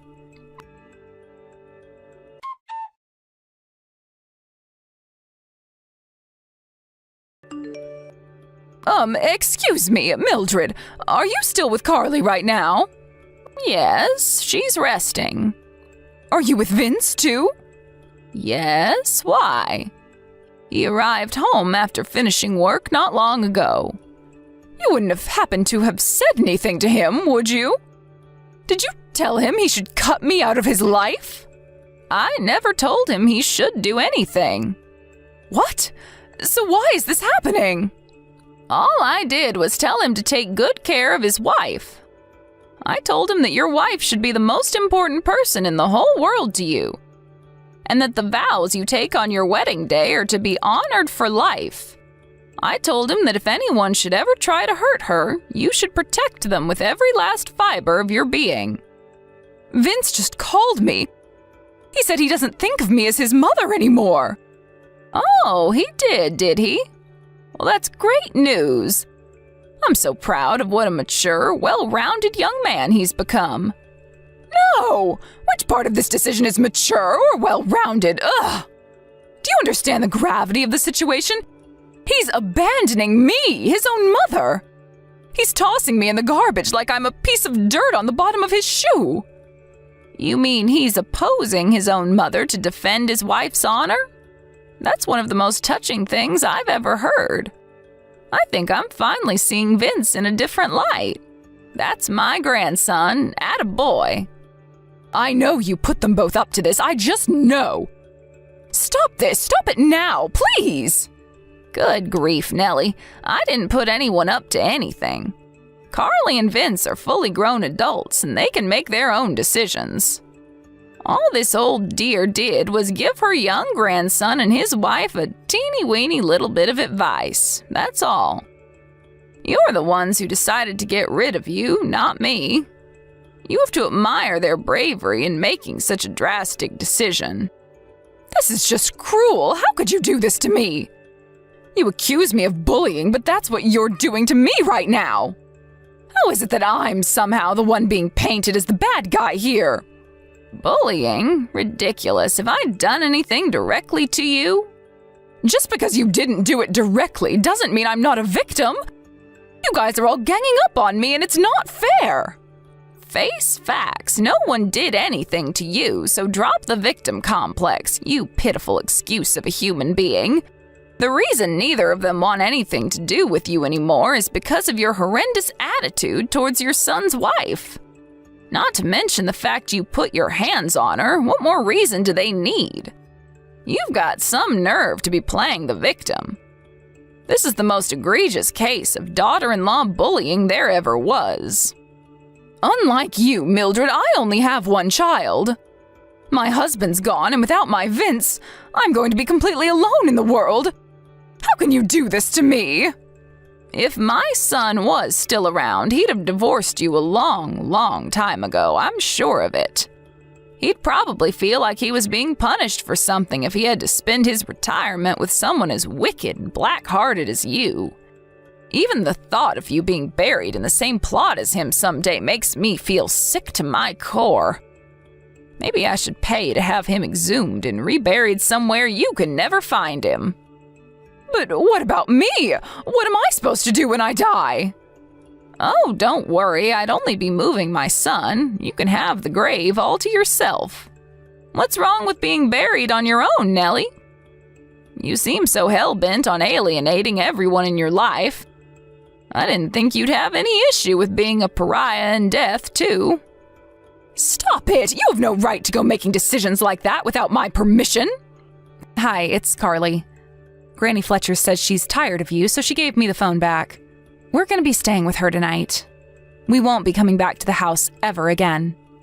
What? What do you mean you're staying with Mildred? Where? She booked us all into the Peepston Hotel. I'm chilling on the super deluxe double bed as we speak. These rooms are incredible. I can't get any rest with you around.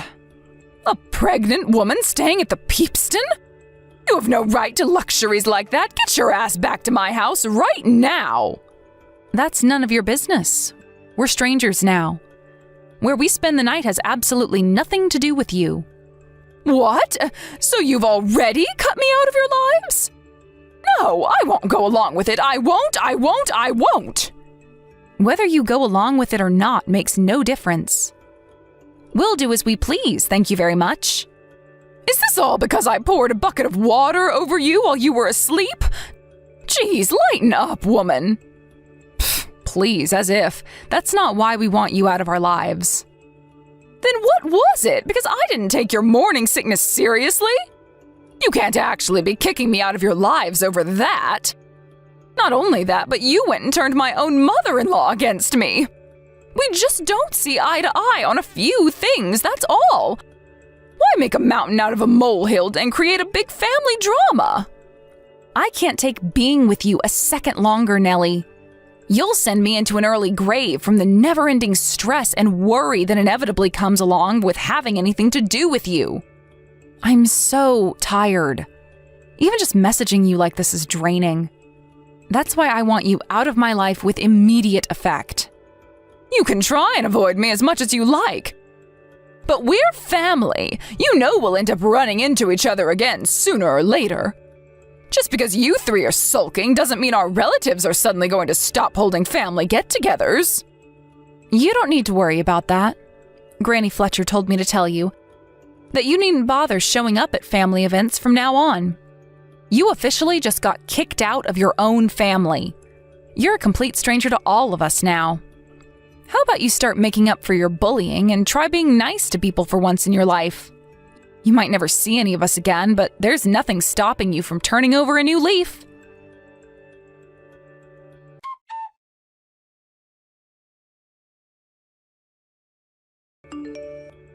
Shortly after severing all connections with my dreadful mother-in-law, who seemed to epitomize the concept of hell on earth, I joyously welcomed the arrival of a beautiful and robust baby boy into this world, bringing an abundance of happiness and contentment to my life.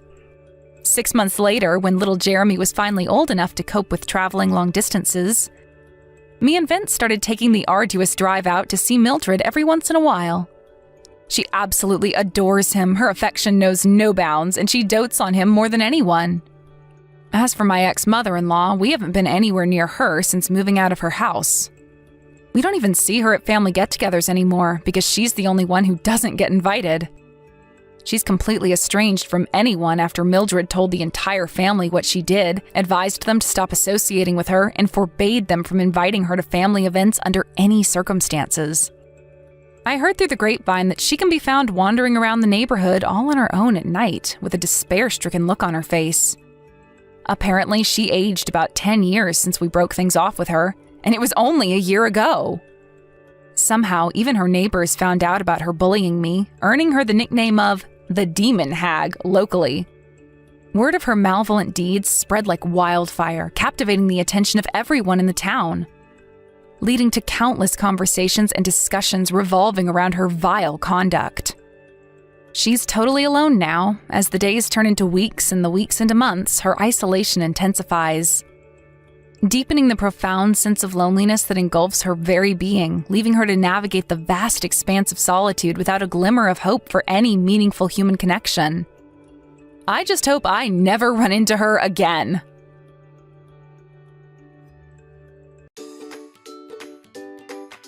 Thank you for watching.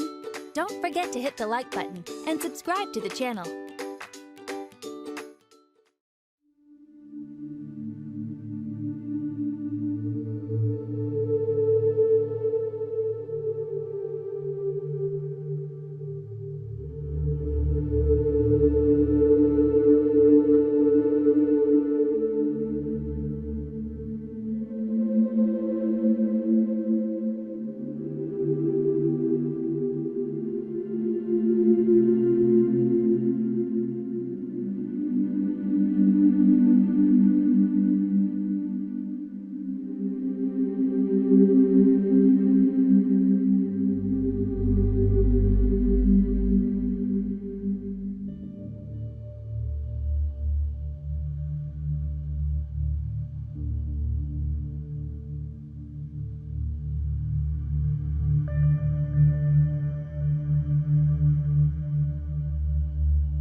This bout has been going on for a while, hasn't it? Don't you have that important meeting tomorrow? Think you'll be okay? Well, I can't really take time off. I'll manage somehow. Have you been drinking the herbal tea I prepared? You need to stay hydrated. Should I prepare something special for dinner? I've been reading about new healing herbs, and I found some interesting combinations. They're supposed to be very effective, so maybe I can mix them into your dinner. Yes, I've been drinking the tea, though honestly, it tastes different from usual, kind of bitter, almost metallic sometimes. Is that normal? The last batch made my stomach hurt, but I kept drinking it since you insisted. That's because I added some extra herbs. They're really good for your immune system. I made something really nutritious for dinner tonight, so eat that and get straight to bed. Remember, health issues improve with better diet and lifestyle changes. I know. You're always saying that. Your natural healing thing, right? Exactly. You've been working too hard lately, you know. That's probably why you're feeling under the weather.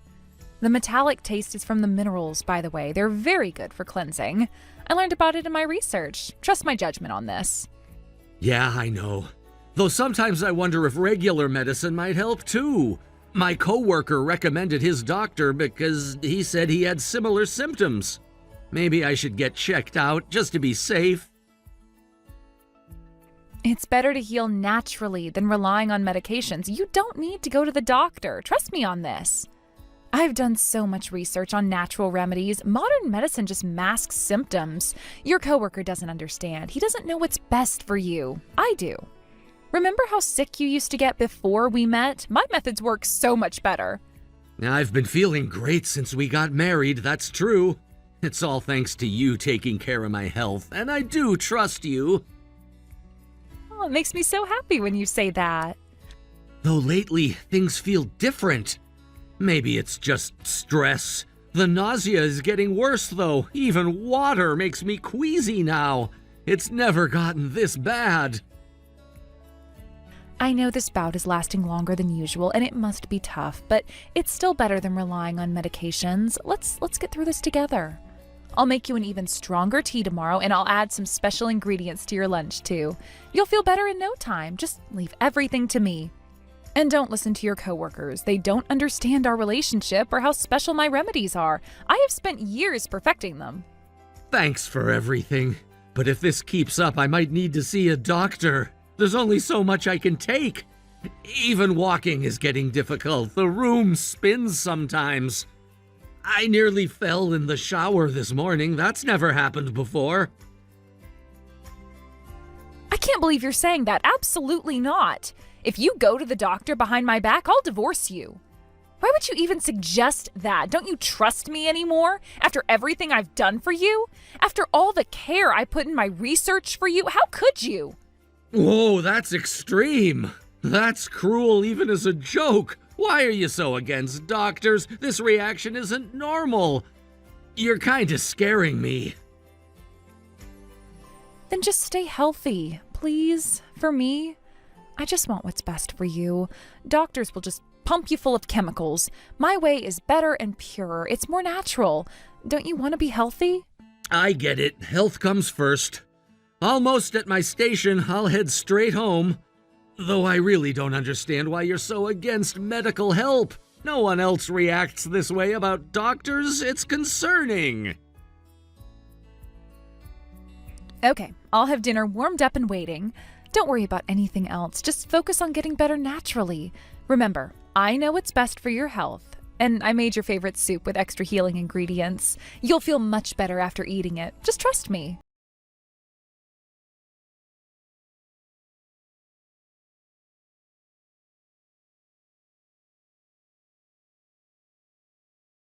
You okay? Did you eat properly? Make sure you stay warm in bed. I left some special tea in the thermos. Don't forget to drink it all. I mixed in some new herbs this time. They're rare and special herbs imported from Indonesia. They cost quite a bit, but anything for your health, my love. You don't need to baby me. I'm not a child. But honestly, I feel terrible. Can't shake this nauseous feeling. I haven't been able to keep anything down since morning. Even water makes me feel sick. The room keeps spinning, and I had to sit on the bathroom floor for an hour. I've never felt this bad before. Something's really wrong. You even took the day off work? Oh, I wish I could have taken off from my part-time too. Sorry.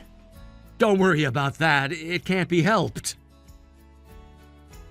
At least tell me you're drinking the tea. It has special healing properties. Each sip is cleansing your system. The worse you feel, the more it's working. Did you finish the whole thermos? It's important to drink every drop because the healing properties are strongest at the bottom. I've been sick for about 2 weeks now. I really don't think this can go on. The nausea is getting worse, and now I'm getting dizzy spells too. Something feels really wrong. My hands are shaking and I can barely type. My vision's getting blurry too. Should I call someone? There's nothing more we can do about it, though. I'm being as careful as I can with your meals, but these things take time, you know. It's about healing from the inside out. The worse you feel, the more toxins are leaving your body, so that's actually a good sign. You should be grateful your body is cleansing itself. You just need rest. I had to call in sick today. Feeling awful is one thing, but I'm also causing problems at work. That's why I'm thinking of going to the doctor, because I can't keep taking time off work. I'll make you a stronger tea tonight with even more powerful herbs. Just trust the process. My boss is getting concerned and they need me for that project next week. I could barely read my computer screen and I almost passed out in a meeting yesterday. Everyone noticed and they keep asking if I'm okay. HR might get involved soon. I think I really need to make a doctor's appointment. Wait, what have you been telling people at work? You shouldn't discuss our private matters. You already know that. Just tell them you're fine. I'll make you something stronger that'll fix everything. You don't need to go to the doctor. Natural healing has always worked before, right? So just give it more time. Why are you being so impatient? It's clearly not working this time. That's why we're in this situation. Besides, seeing a doctor isn't that big a deal. Everyone goes to the doctor. It is a big deal. Using medication is terrible for you. That's why your immune system gets compromised. It might help short term, but long term, you're the one who will suffer, Mike. Remember how sick you used to get before we met? My methods made you healthier. Why can't you just trust me? I threw up blood this morning. That can't be normal. The pain is getting unbearable and I can barely stand up straight. The blood is just your body purging toxins. It's part of the healing process. I read about it online. It's very common with deep cleansing. I get what you're saying, but taking some medicine won't change much. At this point, I just need to know what's wrong.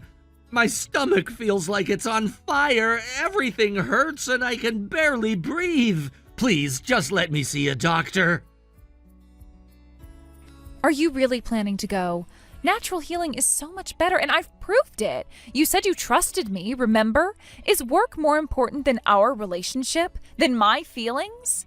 After everything I've done for you, all the special ingredients I've bought, all my research? Of course, I'm grateful for everything so far.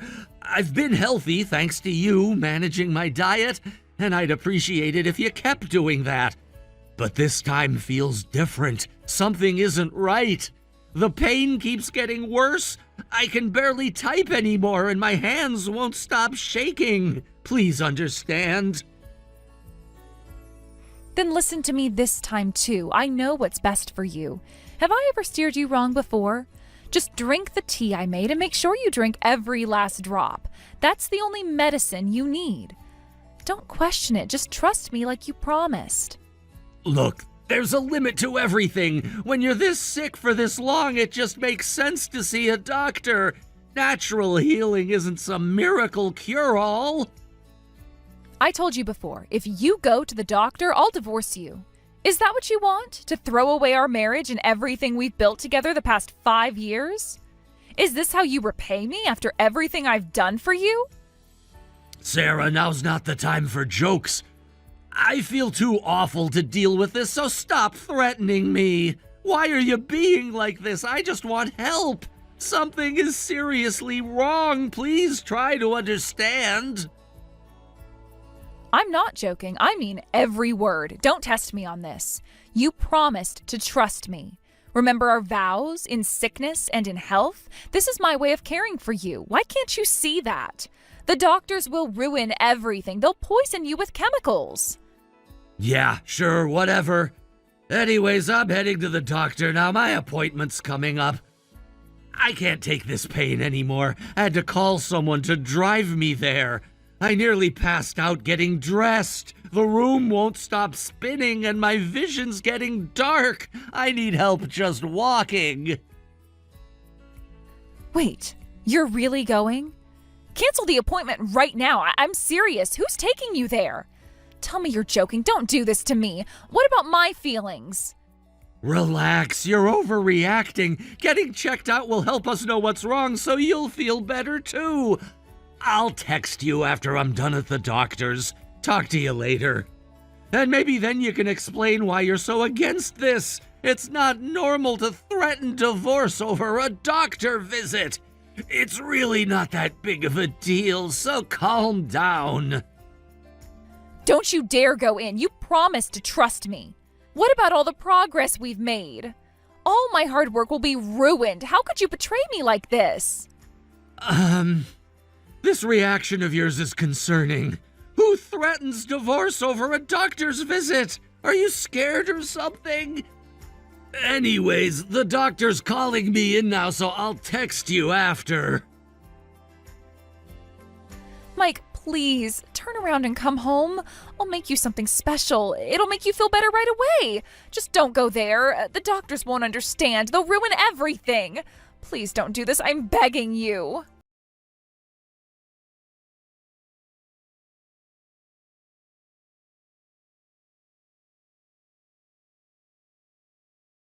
Tests are done. I need to check something with you. Can you respond now? The blood work came back, and the doctor found something concerning, so they're rushing more tests. Reply when you see this.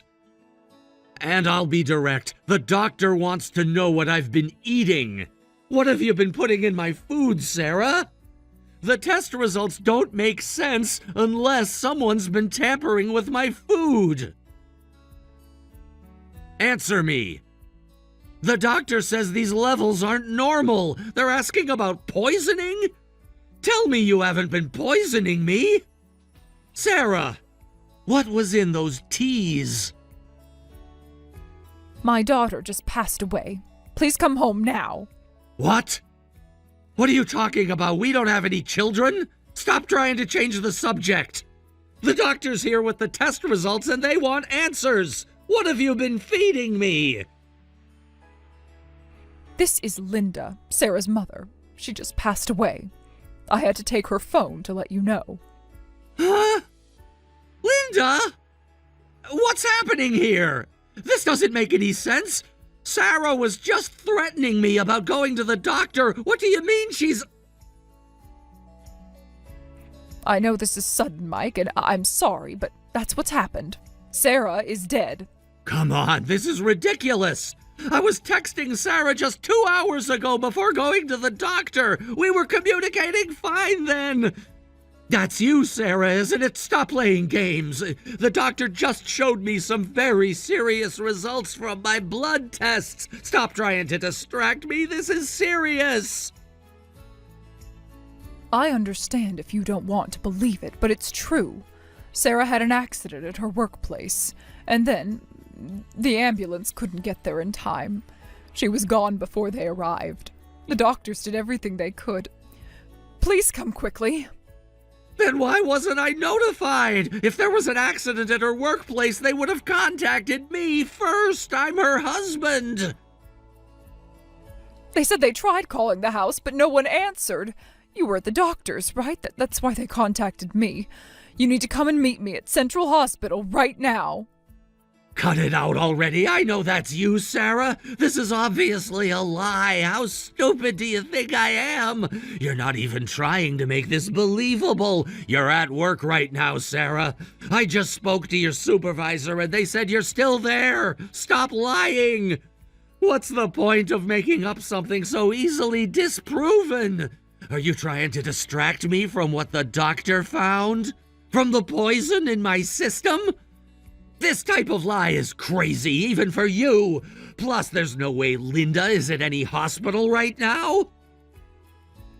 You're the one who needs to stop. Why won't you believe me? If you're going to keep lying, I might as well tell you something. I went to the doctor with your mother today. In fact, she's right here with me. Your lie was pointless from the start. She's been worried about my condition too. She's seen how sick I've been. She drove me here herself. Game over, Sarah. Why are you with my mother? Nobody told me about this. When did you two start talking behind my back? How could you? I was too sick to go to the doctor alone, so I called your mom for help. I can't believe you just faked your own death. That's actually insane. Anyway, are you finally ready to tell me what's really going on? The doctor's waiting, and so is your mother. We all want answers. What have you been feeding me? Stop it. It was just a little joke. Don't you know that? Why are you being so serious? Yeah, some joke. You seem desperate to make me believe it. Well, if Mom's there, I guess there's no point. I was just worried about you. You didn't have to involve my mother. This was between us. How could you bring her into this? You've ruined everything. What's in the special tea you keep giving me? The doctor found something really bad in my blood. Your mother is in shock. You already know, Mike. I only cook healthy meals for you. I haven't been feeding you anything strange, just natural ingredients, herbs, and supplements. Then I wouldn't be in this situation. The doctor just told me my illness is caused by what I've been eating. There's no way you don't know about this. Some of these substances aren't even legal. What have you been doing to me? The lab found industrial chemicals in my blood. Chemicals found in cleaning products. How do you explain that? Your mother is crying. Don't you dare blame this on me. Everything I did was for your health.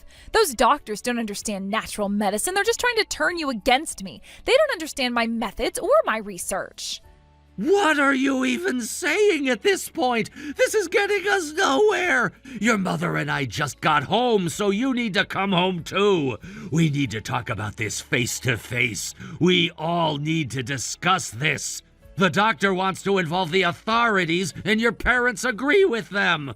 They've seen the test results. The evidence is clear. Stop denying it. No, I'm not coming home. Besides, didn't I tell you I'd divorce you if you went to the doctor? So why did you go? This is your fault. You broke your promise. You betrayed my trust. You should have just listened to me. If you did, none of this would have happened. You can't seriously think that threat means anything in this situation? Stop with this nonsense. If you won't come home, then I'll be the one divorcing you. You understand that? Get home now. I'm waiting. Your parents are here too. You can't force me to come home. I still need to finish my work. We found your supplement collection. The doctor is looking at them right now. They're testing all your special ingredients. The truth is coming out and you can't avoid it anymore. You went through my things? How could you? Those are expensive natural remedies.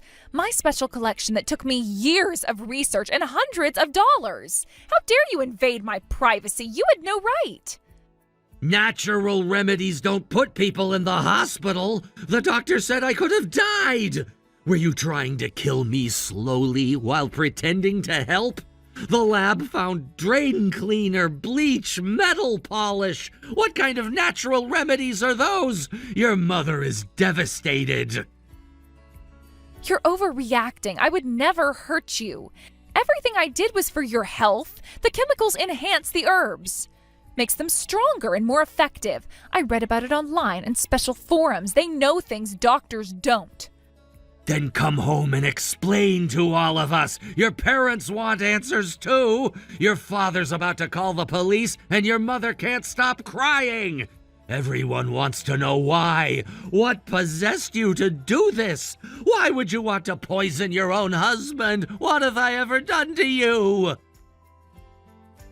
I need time to think. Don't do anything rash. We can work this out, just the two of us. Keep my parents out of it. They won't understand. Nobody understands you like I do.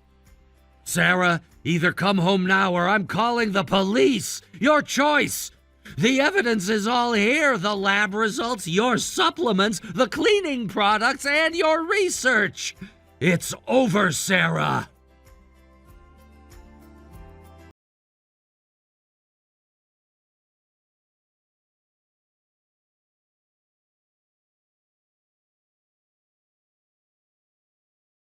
Mike, about yesterday, were you serious? Tell me you're joking about the police and everything. We can work this out, just the two of us, like we always have. We can fix this together. Joking? You're the one who's been joking. You've got some nerve talking about natural healing all this time. The lab results came back and they found traces of industrial cleaners along with other substances. Care to explain that? The doctors are filing reports. The police are already involved now. Your parents insisted. This is serious, Sarah. It wasn't a lie. I really did believe in natural healing, and this was just a moment of weakness, like stress relief. The other stuff was just to boost the effectiveness. I read online that it could help. I was trying to make the remedies stronger. The cleaning products have strong energy, and the forum said it was safe. A moment of weakness? You fed your own husband contaminated food. That's beyond messed up. No wonder I kept getting sick and never got better. The doctor says this has been going on for months. My organs could have shut down. Do you understand how serious this is? They said it was systemic poisoning. Months of deliberate contamination. How could you do this? I'm sorry about that. I didn't know it would affect you so badly. The internet said small amounts were safe. I was just experimenting, testing different combinations to make you stronger and build immunity. I was just trying to help. We're both adults here. You know sorry doesn't cut it. The police are already involved and, in case you're wondering, yes, we're getting divorced. Your parents agree. I said I was sorry. It's not like I was seriously trying to do anything to you. I just wanted to help. The cleaning products were supposed to purify your system. That's what the forum said. They had testimonials and success stories. Other people's wives did it too, and they said their husbands got better. I was following instructions carefully to make sure it wasn't harmful. Don't give me that. You kept doing it even when you saw how sick I was getting. If you weren't seriously trying to harm me, then you would have stopped. You watched me suffer and kept feeding me more. Your notes show everything. You documented my symptoms like some sick experiment. It was because of all the stress. When you got really sick, I got carried away. I didn't mean any harm. My job was really getting to me. I needed some control, something to focus on, something to make me feel useful, important. That's nothing but harm. And what stress? What did I ever do to you? I supported you through everything and trusted you completely. This is how you repay that, by poisoning me, documenting my suffering and writing down every symptom? It wasn't about you. I was getting yelled at more at my part-time job, and the stress was building up. And I felt powerless at work. This made me feel in control again, like I mattered and what I was doing had purpose. So you took it out on me? What if you were the one being poisoned? Try being in my shoes. I'm not your punching bag. The doctor says I'll need months of treatment. My liver is damaged, all because of you and your little experiments. I really am sorry about that, but the stress was really getting to me. Besides, even though this happened, you never complained before, right? You were fine until now. It couldn't have been that bad. You still went to work and still functioned. The doses were calculated and carefully measured. Yeah, the food tasted off sometimes, but every time I mentioned it, you said it was healthy. I trusted you. That's why I kept quiet even when things felt wrong, because you threatened divorce anytime I questioned it. You manipulated me. You isolated me and controlled everything I ate and drank. See, everything was working out fine, but then you went to the doctor. We could have kept going. Everything was under control. I had a proper system with careful measurements and daily observations. It was working. You were getting stronger and more resilient. This is the result of me trusting you, but you betrayed my trust. That's not something I can easily forgive. The police are coming this afternoon, and your parents will be there too. They've seen your notes and your research, the forums you visited and the things you bought. Everything. But divorce and police involvement is going too far. Please reconsider. I promise I'll never do it again. We can go to counseling and I'll get help. I'll delete the forum accounts and throw away the supplements. We can start fresh, so please give me another chance. I can change. You know how strongly you fought against me going to the doctor, right? What about it? You knew exactly what you were doing. The threats, the lies, everything. Faking your own death, the divorce threats, the manipulation, and the isolation. All to keep me from finding out what you were doing to me. You poisoned your own husband. That can get you in jail. I was scared they'd find out. I didn't want to lose you. Is that so wrong? I loved you too much. I just wanted you to see how much I cared about you. I'll do anything to keep you happy. That means you knew what you were doing was wrong. You knew exactly how this was affecting me, yet you never stopped. Who could trust your promises now? The doctor says I could have died if this continued for even another month, maybe less. That's all it would have taken. According to your own notes, you were increasing the doses. Don't say that. I'll be in trouble if you go to the police. Don't you care what happens to me? I'm still your wife. Think about my future, my career, my life. That's exactly why you could do something this terrible. You're completely self-centered. Even now, you're only thinking about yourself, not about what you did to me. The damage to my body, the months of suffering, the manipulation, the lies, everything you did, all while claiming to love me. I really am sorry about that. Let's start over. We can still make this marriage work. I'll never touch your food again. Please don't do this. We can fix this together like before. Just us. No police. We're way past that point. I'm going to the police and filing for divorce. Maybe this will help clear out that poisoned brain of yours. It'll be better than any food you've made, at least.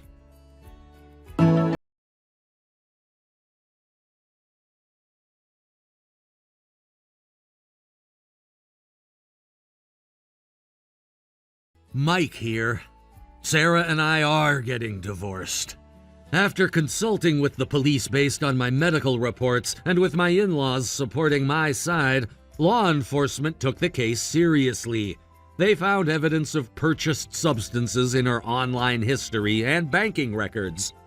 The investigation revealed she'd been active on several forums discussing these natural remedies and their effects.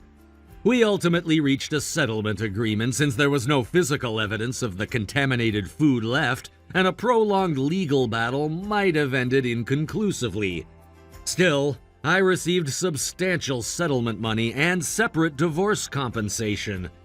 Her parents pushed her to accept full responsibility, which helped expedite the process. The settlement includes coverage of my ongoing medical treatments and therapy sessions. The doctors say my liver function is slowly improving, though it will take time. They found traces of various cleaning products and other harmful substances in my system, things that should never be ingested. Some of the natural supplements she was using turned out to be industrial chemicals she'd relabeled. The medical team was shocked that I survived months of this exposure.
Need to vent about something.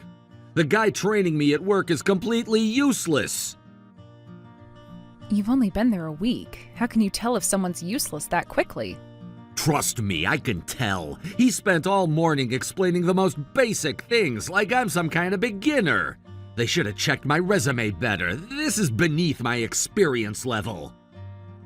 Maybe they want to make sure you understand their specific processes.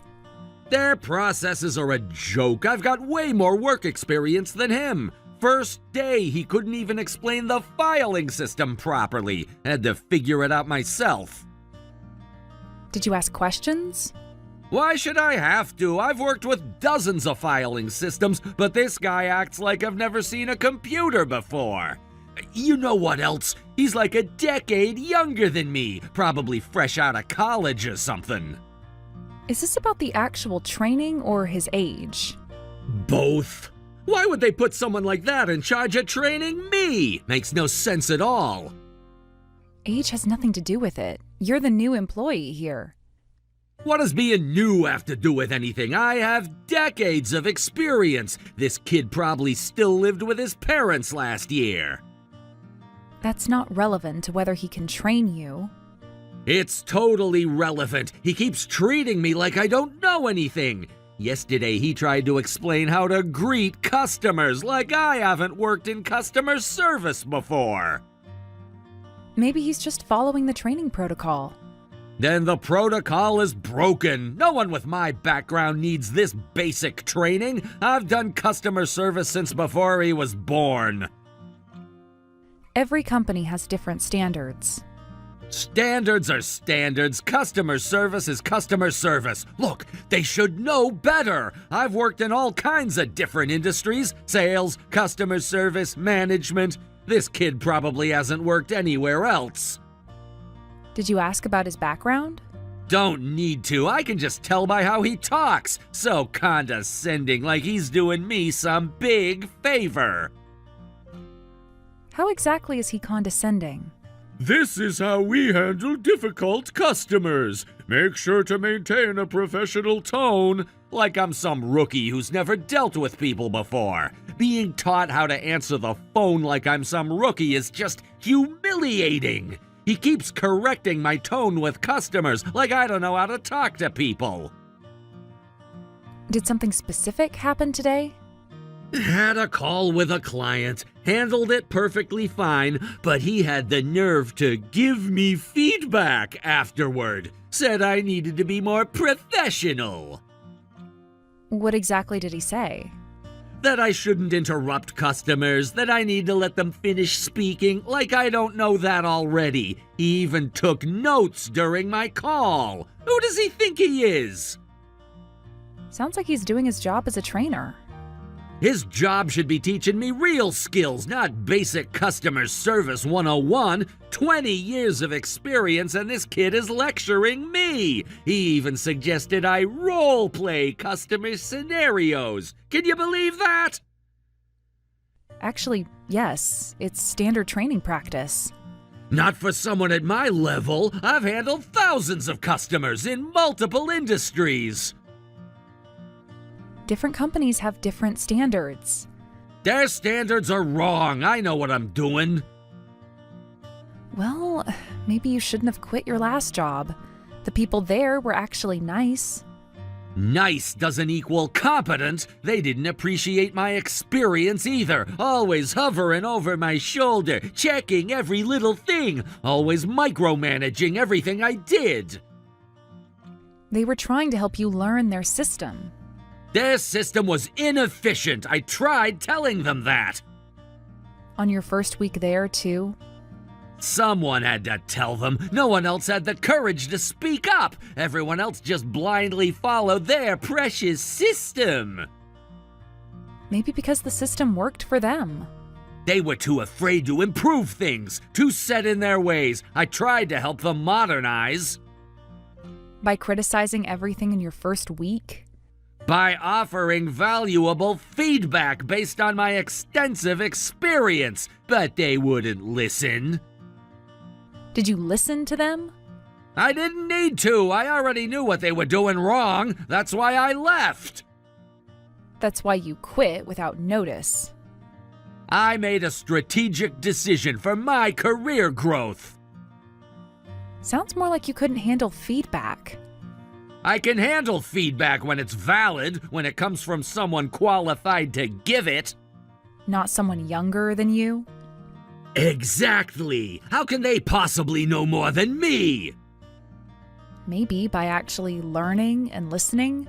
I don't need to learn the basics. I need advanced training, real opportunities for growth. Then maybe start by showing you can handle the basics. I'm way past that. They're just wasting my time. I could be training them.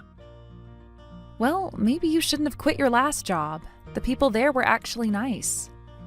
They didn't appreciate my experience either. Always watching me, checking in on me, like micromanaging everything I did. They were trying to help you learn their system. Like I said, their system was inefficient. I tried telling them that. At least you lasted a week there. Staying there wouldn't have helped my career growth. This was a strategic move to upgrade my skills. What skills, exactly? Better pay, better title, more responsibility. That's not what I asked. What actual skills are you learning? Customer service management, advanced sales techniques. Isn't that what you said about the last job? And the one before that? Every job teaches something new. You have to keep moving to grow. You're not growing, you're just running around. No, this time it's different. You say that every time. Because each move is strategic, more opportunities. I told you before, no more quitting jobs without talking to me first. You need to discuss these things with me. What's there to discuss? I know what I'm doing. Why do I need your permission? Because we're a family? Emily just started college. Your constant job hopping affects all of us. You don't understand business. Sometimes you have to make quick decisions. Like quitting without having another job lined up? Opportunities don't wait. You have to seize them. What opportunities? Entry-level jobs with lower pay? That's not job hopping, it's career advancement. You've had 4 jobs this year. That's not advancement. Each one taught me something, added to my skill set. Added what exactly? Different perspectives, industry knowledge. And lower salaries. Each one was a step up. Was it? Your salary keeps going down. That's temporary. You have to take steps back to move forward. We can't afford any more steps back. I'm thinking long term, building connections. You're only burning bridges. Those bridges weren't worth keeping. Like your last supervisor? The one who offered to mentor you? She didn't understand my potential. She wanted me to start from basics. Maybe she saw something you needed to learn. I don't need to learn basics. I need opportunities to lead. Lead what? You never stay long enough to lead anything. Soon, Emily won't need our financial support anymore. She's old enough to earn her own money. She already has a job. You're the one who can't keep a steady job or save any money. That's not fair. Each job had problems. I keep getting stuck with incompetent trainers. How am I supposed to advance like this? Maybe if you stayed at one place long enough to actually learn the job. Remember that management position they offered you? Which one? At the department store, like 3 jobs ago. That wasn't a real opportunity. It was a promotion with benefits. The hours were terrible. They were regular retail hours. They wanted me to work weekends. Like every other manager there. I had plans those weekends, networking events. You mean those pyramid schemes? They were professional development seminars. They were a waste of money. You don't understand networking. I understand paying bills. I deserve better than retail jobs. You deserve what you earn. My experience is worth more. I shouldn't have to prove myself. That's exactly what you need to do. I have experience. Experience at what? Quitting?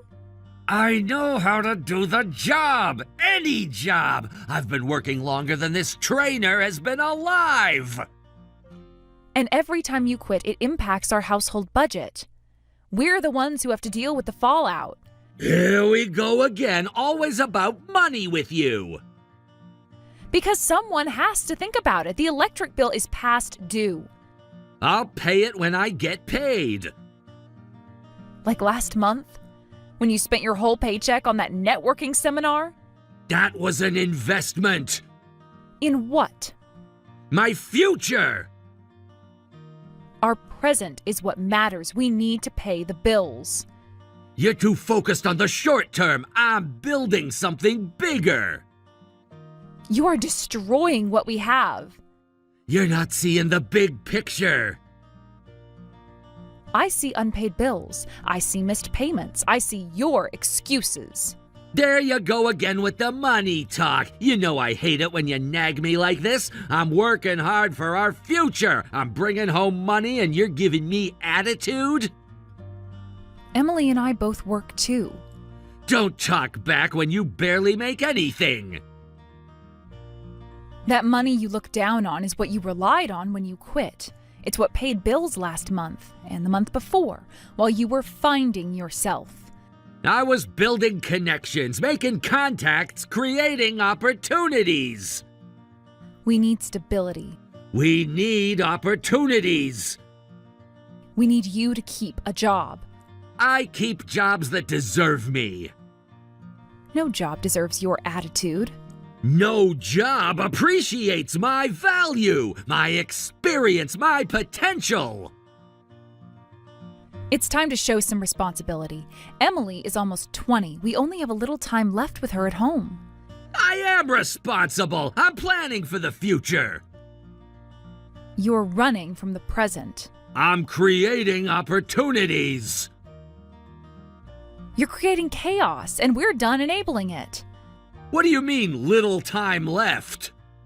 She's planning to move out after graduation. She can commute from here. She will be moving to the city for work. What kind of work? She hasn't even finished school yet. She's already lined up 3 interviews. Tech companies in downtown. Which companies? Major software firms. The kind that hire the best. Those are just internships, not real jobs. They pay more than what you're making now. That's ridiculous. She doesn't need to move for internships. They're not internships. They're full-time positions. She's too young for that. She's been preparing for years, while you weren't paying attention. What's that supposed to mean? She's been coding since high school, building her portfolio, networking with professionals. Anyone can learn to code. It's not that special. Really? Then why can't you do it? I have real-world experience. That's worth more than coding. The market disagrees. That's not the point. There are plenty of jobs around here. No need to go to some crowded city. The jobs here won't help her career. She wants to work in software development. She can do that from anywhere. Everything's remote these days. Not the training programs she wants, not the mentorship opportunities, not the career growth. She's making a mistake. The city is too expensive. She's done her research, unlike some people. What's that supposed to mean? She actually plans ahead, looks at the cost of living, calculates her budget. She's too young to move out. She needs guidance. She's been managing her own life for years. That's different. How? She lives under our roof. The roof I pay for. She needs family support. She has it. From me. I'm her father. Only when it's convenient. That's not true. Is it? When's the last time you asked about her projects? She never tells me anything. Because you never ask. Her mentors all recommended it. What mentors? Where did she get mentors? From her coding boot camp. The one you said was a waste of money. Remember? When was this? Last summer. When you were between jobs. Again. Those boot camps are scams. Anyone can watch YouTube tutorials. They helped her get these interviews. They just wanted her money. They taught her marketable skills. She needs real work experience. She has it from her internships, the ones you didn't approve of. Those weren't real jobs. They taught her skills, got her connections, opened doors. To what? Sitting at a computer all day? To a career with growth potential. She has career goals, but she doesn't need to move to achieve them. The city has opportunities, resources, and a tech community. She has us here, though. She needs more than us. The city's too dangerous and expensive. She's already saved enough. From what? Her tutoring, internships, and her side jobs. Side jobs? The website she builds, the apps she develops, the things you never ask about. How long has this been going on? Years. While you were job hopping. I don't think that's a good idea. I'm still her father, and she should have asked me for advice. Then start acting like it, support her decision, and encourage her growth. By letting her move away? By respecting her choices. She's making a mistake. Like you're qualified to judge mistakes. What's that supposed to mean? Look at your own choices first. If you really cared about her, you should support her dreams. I do support her, just not this moving out nonsense. When was the last time you actually supported anything she wanted? Her coding classes, her tutoring job, her college choice? I just don't think the city is safe for her. I just disagree. You do love her, right? Of course she's my daughter. Why would you even ask that? Because you fight everything she wants to do, like everything that could help her grow. I'm just trying to protect her. She's not asking for protection, she's asking for support. Her friends will be nearby, she'll be okay. What friends? Her classmates and friends from coding group. The people that you have never met. Because she never introduced me. Because you never showed interest. I would have met them if she asked. No, she stopped asking years ago. We can support her from here. She doesn't need to move out. We have plenty of space here. That's not the point. She needs independence. Without her family? Without your negativity, you're being controlling. I'm being a father. No, you're just afraid. Afraid she'll succeed where you failed. What have you actually done for her? You say she's important, but your actions don't show it. I've done plenty for her. I took her camping when she was in elementary school. That was forever ago. Feels recent to me. You haven't done anything with her since then. Not her graduation, not her college orientation, not even her birthday last month. I was busy with work. You mean looking for work? What about on her graduation day? I had an interview. So that was more important than her graduation? It could have been a great opportunity. You didn't even get the job. You missed graduation for nothing. It wasn't nothing. It was an opportunity. She understands career priorities. No, she understands you don't care. Of course I care. You need to prove that. Name one thing you've done this year for her. I bought her the computer book. When? Last Christmas. That was 2 years ago, and I bought it. I meant to reimburse you. Every bonus, every raise, gone in weeks. I needed money for professional development. She needed her father.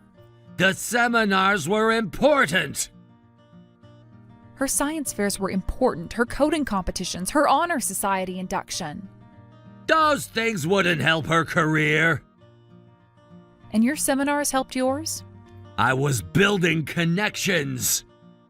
She was building her future. She didn't need tutoring or extra classes. You went behind my back and let her do it anyway, wasting money. I'm still mad about that. Do you know what she won last month? What? The Regional Coding Championship. Never heard of it. Because you never ask, never show up, never care. I do care. When? Where? How? I ask about her life. When was the last time? Last week. What did you ask? How school was going. That's all? What else is there? Her projects, her internship applications, her research work? Research work? She's been working with professors on machine learning for 6 months. Nobody told me. You never asked, never read her messages, never checked her social media. I don't do social media. She posts about her achievements there, her awards and her presentations. Why can't she just tell me? Remember dinner last month? Which dinner? Exactly. She wanted to tell you about her scholarship. She got a scholarship? Full ride for next semester. Merit-based for her research. That's good. That's all you have to say? What do you want me to say? Show some enthusiasm, show some pride, show something. I am proud. You never acknowledge her achievements. She doesn't need constant praise. She needs a father who shows up, listens, and cares. I do listen. When? At dinner sometimes. When you're there. I'm busy providing. You're busy avoiding us. That's not true. Remember her robotics competition? When was that? Last spring, when you were networking? I had important meetings. She won the first place. She built everything herself. She should have told me. She sent you 3 messages. You never responded. I meant to. Like you meant to attend her graduation? You keep bringing that up. Because it hurt her. She understood. No, she gave up on you. I do show up. Name one event this year. Her birthday dinner. You were an hour late. Traffic was bad. It's always something. Always an excuse. Always a reason not to be there. I wasn't trying to avoid anything. You are always avoiding everything, even her successes, because they make you uncomfortable. That's ridiculous. Is it? She is achieving everything you couldn't, and you can't handle it. That's not true. She has a career path, goals, and plans. I have those too. No, you have excuses. She has results. You must know I'm proud of her. Then why can't you face her success? Why weren't you at her honors ceremony? When was that? Last week? When you were job hunting? I had interviews. Like every other achievement you've missed? I'm doing my best. Your best isn't enough at this point. She needed more. She deserved more. I can do better. It's too late. She stopped waiting for you. Stopped hoping you'll show up. I can change. She's done waiting, hoping and believing your promises. I mean it this time. Like you meant it last time and the time before, and every other time you've promised to do better? Do you even know how much she makes tutoring? Can't be much, just part-time work. Almost as much as you bring home. She makes $1,000 a month tutoring students. That's impossible! She only works a few hours! 3 students twice a week. Advanced mathematics, computer science. That's still just tutoring! She's good at what she does. Parents pay well for quality tutoring. They're investing in their children. Still, $1,000 a month is not enough to live on! Not that different than your $1,200 a month. Where did you get that number? I do our taxes, remember? I handle all the finances. You're keeping track? Someone has to while you jump between jobs. That's temporary until I get promoted! Like at the last job and the one before that. This time it's different. You always say that, but nothing changes. At least I'm working. Not everyone can have a cushy office job like you. My cushy job pays our bills. All of them. I contribute. Do you know how much the mortgage is? Around $1,000? $2,400. Plus utilities, plus insurance. That much? Yes, that much. Have you ever even looked at the bills? I've been busy. For 20 years? I trust you with that stuff. You mean you avoided it? I handle other things. Like what? I bought groceries last week. Once. $47 worth. Every bit helps. Do you know how much groceries actually cost per month? A few hundred? Try $800. That's impossible. For 3 people with a college student? We should budget better. We? You mean me. I help when I can. Do you know how much I actually make? Enough to get by. I make over 3 times what you get. That's not possible. $4,500 a month, plus bonuses. You never told me that. You never asked. Too busy complaining about your jobs. That's not fair. Neither is letting me carry everything. I would have helped more. When? Between jobs? I've had 5 years at this salary after 3 promotions, while you switched jobs 12 times. You're exaggerating. Why are you bringing this up now? Because you need to understand, Emily and I aren't the problem here. So you both think you're better than me because you make more money? No, because we take responsibility. We don't quit when things get hard. Do you know how hard I work? At making excuses?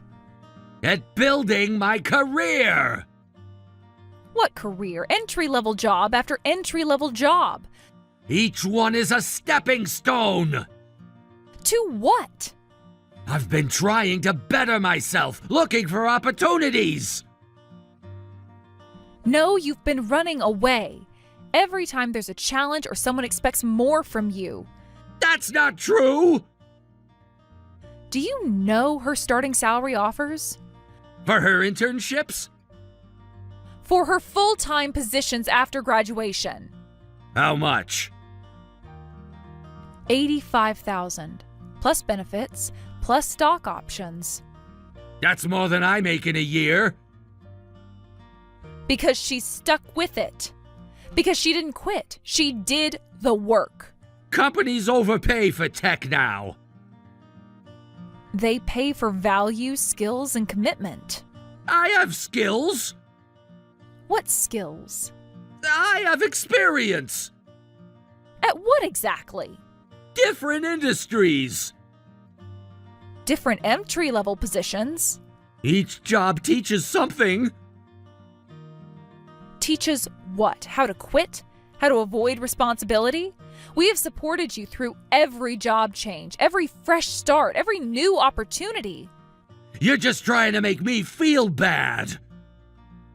I'm trying to make you understand she is moving forward with her life while you're still starting over. What's that supposed to mean? It means she's already more stable than you at 19. She's had advantages. She's had determination. She's had your support. She's had drive. Something you could learn from. I have drive. Towards what? The next exit? The next excuse? I'm building something. You're running from something. From responsibility, growth, and reality. I'm done enabling this. Enabling what? This pattern, this cycle of quitting and starting over while we pick up the pieces. So what are you saying? I'm leaving, and Emily's coming with me. You can't do that. You're not serious. I have never been more serious. You're just angry. I am beyond angry, and I am done. We can work this out. Like we worked out your last job change? Your last broken promise? You can't just decide this. I've been deciding for months while you were networking. Without telling me? Like you talked with me about quitting or emptying our savings? That was different. How? How is it different? Those were career decisions. This is a life decision. For my life, for her life. What about our marriage? What marriage? You're never here. I'm building our future. You are destroying us. What about our house, our life together? What life together? You're never here anyway. When you are, you're complaining about work. I'll get a better job. I'll find something stable. Like last time and the time before? Where would you even go? I already have a plan. I'll do better. I'll stay at this job. You've said that before. Remember last Christmas? That was different. How? They were taking advantage of me. They asked you to work overtime, like everyone else. The hours were unreasonable. They were normal retail hours during the holiday season. They didn't respect my experience. Give me a break. I'll prove it to you. Just give me a chance. I've given you 20 years of chances. Her whole life. We can fix this. There's nothing left to fix. How about counseling? We tried that already. And you stopped going after just 2 sessions. The counselor was biased. Or the counselor was right. We can try again. I'm done trying, waiting, and hoping. But she needs both parents. No, she needs stability. She needs support. She has me, the one reliable parent. I can change. It's too late. I've already found an apartment for us. When were you planning to tell me? I'm telling you now. After everything's decided? Just like how you decide things. How long have you been planning this? Since your last job when you quit without notice. Behind my back? Because you never listen, never support, never change. You can't take my daughter. She's 19. She makes her own decisions. She'll want to stay with me. She's already packed her things to go with me. When? Without telling me? She tried. You were too busy complaining about your new job. You turned her against me. No, you did that yourself. With every missed event, every broken promise, every time you put yourself first. That's not fair. Neither was missing her graduation, or her first day of college, or every parent-teacher conference. I was working! We are. I'll fight this! Fight what? She's an adult. She chooses where she lives. We already moved out some of our stuff, while you were at another seminar. You could have told me! Like you told us about anything? This isn't right! Neither was anything you did. You had chances, 20 years of chances. We're done giving them. What about her wedding? Her future? What about it? She'll need me there! Will she? Of course she will! I'm her father! Like she needed you at her birthday, her graduation, her college orientation? That's different! How? How is it different? Those were just events! No. Those were her moments. Moments you missed. Moments that you'll never get back. I want to make it right! Start by signing the papers. What papers? The ones my lawyer is sending tomorrow. You already have a lawyer? For 3 months now. This is moving too fast! Like your job changes? That's not the same! It's exactly the same. Quick decisions that affect everyone. We should discuss this. I still want to be part of her future. Start by acknowledging her, then. What can I do to make it up? You can keep the savings account we have. Like the one for Emily's wedding? There's one for her wedding? I've been saving for years for her future. How much? Enough for a nice wedding. Why didn't you tell me? Would you have contributed? How long have you been saving? Since her first day of high school. $200 every month from my salary. That's a lot of money. That's called planning ahead, something you never learned. You should have told me. Like you told me about quitting jobs. I could have contributed if I knew. But you didn't contribute to our savings account in the first place. And instead, you spent our emergency fund. Let me help for her future. With what money? Your part-time salary? I'll get a better job. Like the last 10 better jobs? This time is different. Nothing's different. Nothing's going to change. I can help with the wedding fund. I remember all the good times. Name one from the past year. I bought her the laptop. No, I bought it with my bonus. You said it was too expensive. How much is in the wedding fund anyway? $15,000. That's more than I make in a year. I know. I want to be part of her life still. Then start acting like it. Start being her father, not just in name. I want to try. Do you even know how to be one? We went to dinner for her birthday. And you showed up an hour late, then spent the whole time complaining about your job. I had a rough day. She had a rough year without her father. Let me help with the wedding fund. I can help manage it. I want to do right by her. Start by staying away from her then, until you're ready to actually be a father. I am her father. Then act like it, for once in her life. I want to help her in any way I can. You need to show up for her. I'll do better. The money should help with her wedding. That's good. If you don't touch it, I won't. like you didn't touch our savings, This is different. prove it. I want to make things right. Then let her have some space. Let her plan her future without your negativity, Without her father? without your drama, without your excuses, without your disappointments. I'll change. The papers will arrive tomorrow. Sign them. Let us all move on.